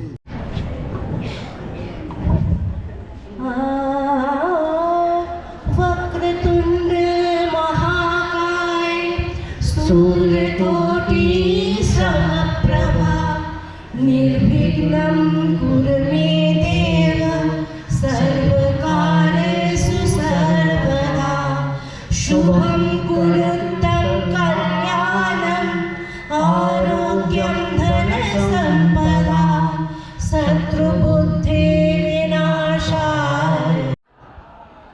मंच पर आसीन और doctor S K. Yadav साहब, madam Sarojini Yadav साहब, madam रश्मि सिन्हा साहब and Sharma साहब, dignitary of the DISE, शिक्षक वृंद, प्यारे विद्यार्थियों एवं मीडिया के जितने भी यहाँ आगंतुक लोग हैं, सबों को मैं इस संस्थान की तरफ से स्वागत करता हूँ और धन्यवाद देता हूँ। सर्वप्रथम तो मैं इस संस्थान के मेंटर मैडम सिन्हा और उनके शिक्षक और उनके ऑर्गेनाइजिंग टीम के जितने जो सदस्य लोग हैं, उनको मैं पहले धन्यवाद देता हूं कि उन्होंने बहुत ही अच्छी थीम पर इस सेमिनार का आयोजन किया और बहुत अच्छे ढंग से किया।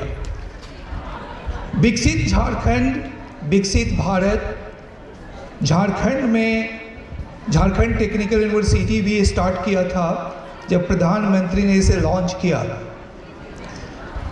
मैं विद्यार्थियों से पूछता हूं कि जो आपका थीम है विकसित Bharat 2047 voice of the tribes,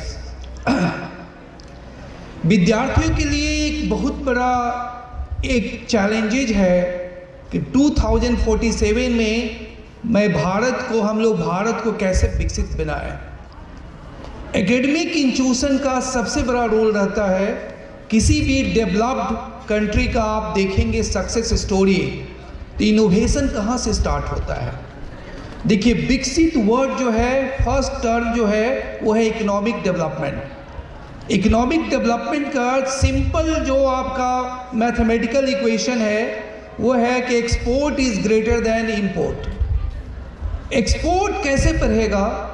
जब तक आप इनोवेट नहीं करेंगे, नए प्रोडक्ट नहीं बनाएंगे, नए प्रोसेस नहीं डेवलप करेंगे, तो आपका भारत विकसित नहीं होगा। और इसके लिए आपको टेक्नोलॉजिकल डेवलपमेंट करना होगा। आपको यूनिवर्सिटीज़ में इनोवेशन और क्रिएटिविटी को प्रमोट करना पड़ेगा। आपने देखा होगा कि भारत और चाइना के बीच थोड़ी सी विवाद हुआ। आज भी जान के आपको आश्चर्य होगा कि सबसे ज़्यादा जो टॉयज पूरे वर्ल्ड में एक्सपोर्ट होता है वो चाइना के द्वारा, और इंडिया भी बहुत बड़ा बायर है। लेकिन आज का बच्चा, आप उसको आर्डिनो किट दे दीजिए, आप बच्चा स्कूल्स में ही उसको बना सकता है। हम लोग उसके करिकुलम को चेंज नहीं करते हैं।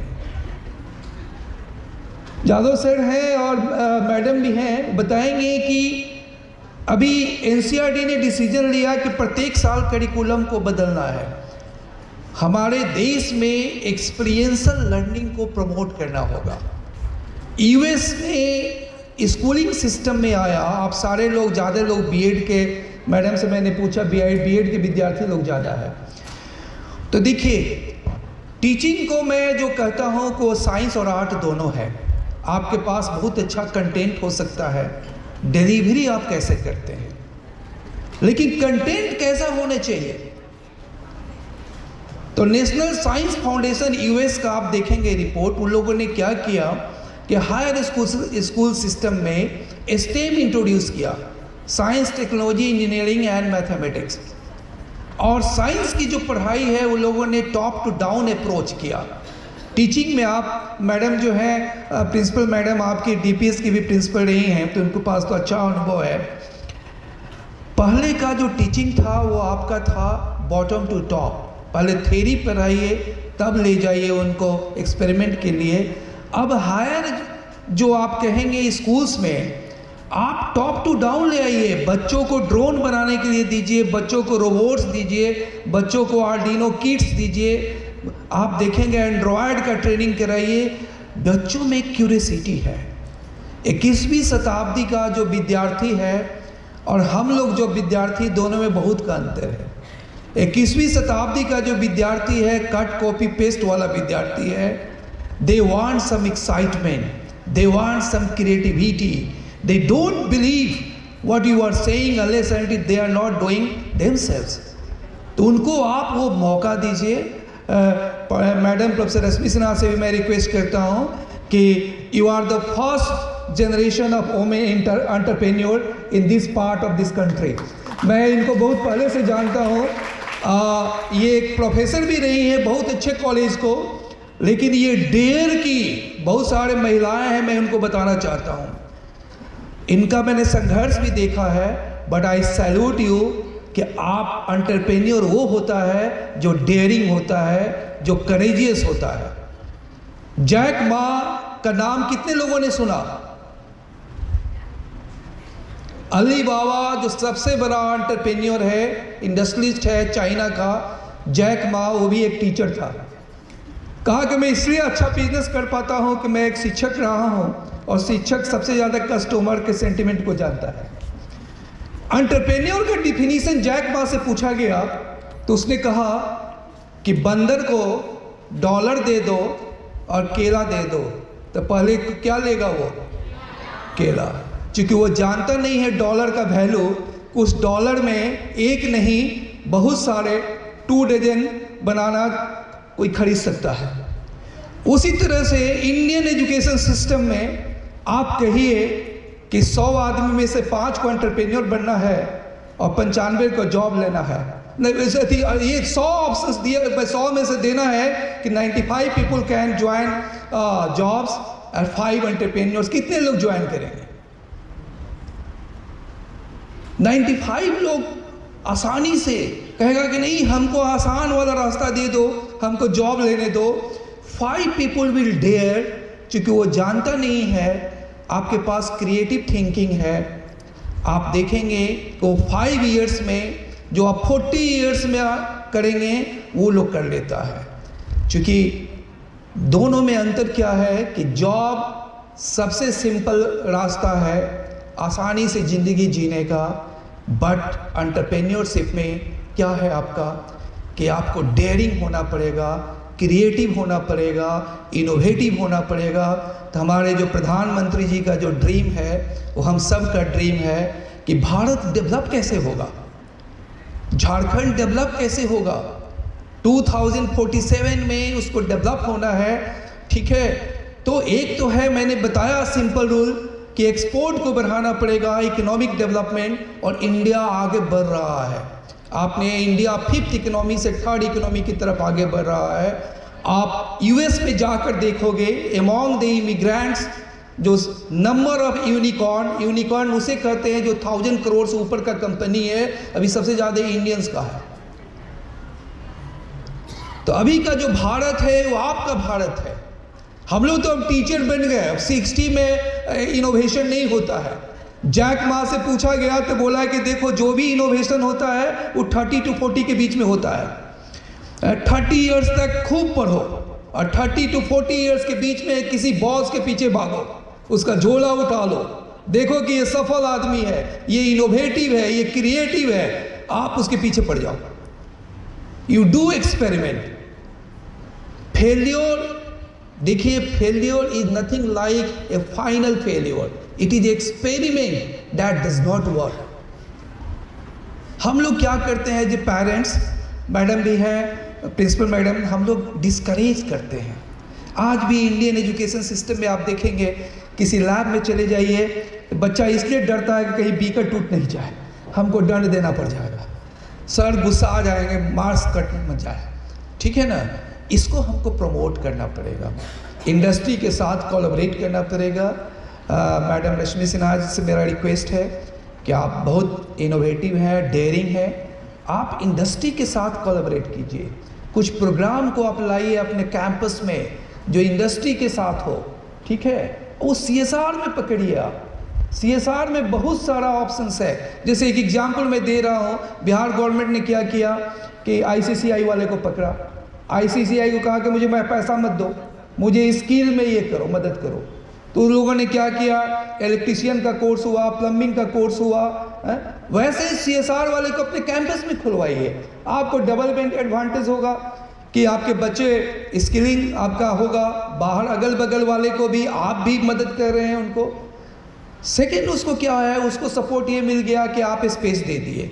तो इस तरह के इनोवेशन को प्रमोट करना पड़ेगा। बट आपने बहुत ही अच्छा टॉपिक चूज किया, the voice of the tribes. केवल इकोनॉमिक ग्रोथ से ही आप डेवलप नहीं करेंगे। If you want a holistic development, तो हमें पूरे ओवरऑल डेवलपमेंट करना पड़ेगा। समाज के एक वर्ग यदि भूखा रहेगा, एक वर्ग पिछड़ा रहेगा, तो आपका भारत विकसित नहीं हो सकता है। कोई भी राष्ट्र तभी विकसित होता है कि इकोनॉमिक डेवलपमेंट के साथ साथ इंक्लूसिविटी होनी चाहिए, सोशल जस्टिस होनी चाहिए और सस्टेनेबल डेवलपमेंट होनी चाहिए। तो इसके लिए आप क्वालिटी एजुकेशन को प्रमोट करें, क्योंकि एजुकेशन एक ऐसा चीज़ है जो जब तक ये इम्पावर करता है आदमी को। नेल्सन मंडेला ने कहा था एक बार कि किसी कंट्री को बर्बाद करना हो तो उसके एजुकेशन सिस्टम को चौपट कर दो। But if you want to empower your people, you provide them the best education. आप इंडिविजुअल एम्पावरमेंट होगा, सोसाइटी का अपलिफ्टमेंट होगा, तो हमारी इंक्लूसिविटी, डाइवर्सिटी और हमारी कल्चरल, हमारा जो ट्राइबल पीपल है इस देश का, they are the guardian of our cultural heritage. इस देश का फॉरेस्ट कल्चरल ट्रेडिशन का, you people are the custodian of those cultures. आपने देखा होगा मैडम जादव साहब, आप लोग कितना बार आए हैं रांची में, तो आप देखे होंगे कि इस पार्ट में आप आएंगे ना तो दे रिप्रेजेंट द इनोसेंसी। हमारा रांची का कल्चर आप इस पार्ट में झारखंड में देखेंगे, ये हमारे जो विद्यार्थी हैं they are very innocent people और they love the culture, they love the tradition. आप उस म्यूजिक और इसमें आप देखेंगे कि क्या खुशनुमा है। एक अच्छा इंसान बनने के लिए, क्योंकि भारत का जो फिलॉसफी है वो है वसुदेव कुटुंबकम। हम डेवलप कर रहे हैं, इसका अर्थ ये नहीं है कि हम पड़ोसी से ईर्ष्या करते हैं। वी बिलीव कि हमें अच्छा करना है, मेरा पड़ोसी भी अच्छा करे। वसुदेव कुटुंबकम means the entire universe is our family. ये हमारी फिलॉसफी है। रसिया भी डेवलप था, यूक्रेन भी डेवलप्ड है, लेकिन एक ईगो, वो ईगो क्या है भाई, तुमको नाटो का मेंबर नहीं बनना, वो बोला कि हम मेंबर बनेंगे। अब बताइए, ये दो प्रेसिडेंट के बीच का ईगो था, दो पब्लिक के बीच का ईगो नहीं था। लेकिन इसके लिए देखिए पूरा विश्व डिस्टर्ब है। वो कंट्री में आप बताइए 2 सालों से वार चल रहा है। Is it the education? Is it the purpose of the education? No. आज भी मैं बता रहा हूँ, एजुकेशन का वही पर्पस है जो हमारा भारतीय सभ्यता कहता है। तमसो माँ ज्योतिर्गमया असतो माँ सदगमया। O God take me from darkness to enlightenment. हे ईश्वर, मुझे अंधकार से प्रकाश की ओर ले चलो। ये हमारी भारतीय संस्कृति है, ये हमारी भारतीय सभ्यता है। जियो और जीने दो। सस्टेनेबल डेवलपमेंट की बात अभी डेवलप्ड कंट्री यूएस करता है, हम तो सस्टेनेबल डेवलपमेंट की बात पहले से करते हैं। It is our tradition. कहिए कि एजुकेशनल इंस्टीट्यूशन में हम लोगों ने ठीक से एक्सक्यूट नहीं किया अपने आइडियाज़ को। तो ज़्यादा समय नहीं है, तो मैं पुनः आप लोगों से, जो हमारे विद्यार्थी हैं, 21वीं शताब्दी के जो लीडर्स हैं, जो इंडिया को लीड करने वाले हैं 2047 में, हम लोग बहुत कम लोग जो मंच पर बैठे हुए हैं, रहेंगे या नहीं रहेंगे, लेकिन आप लोग के हाथों में ये देश रहेगा। तो आप लोगों से आग्रह है कि इस देश को आगे बढ़ाना है, इस देश को आप नंबर 1 देखना चाहते हैं, तो आप इनोवेशन,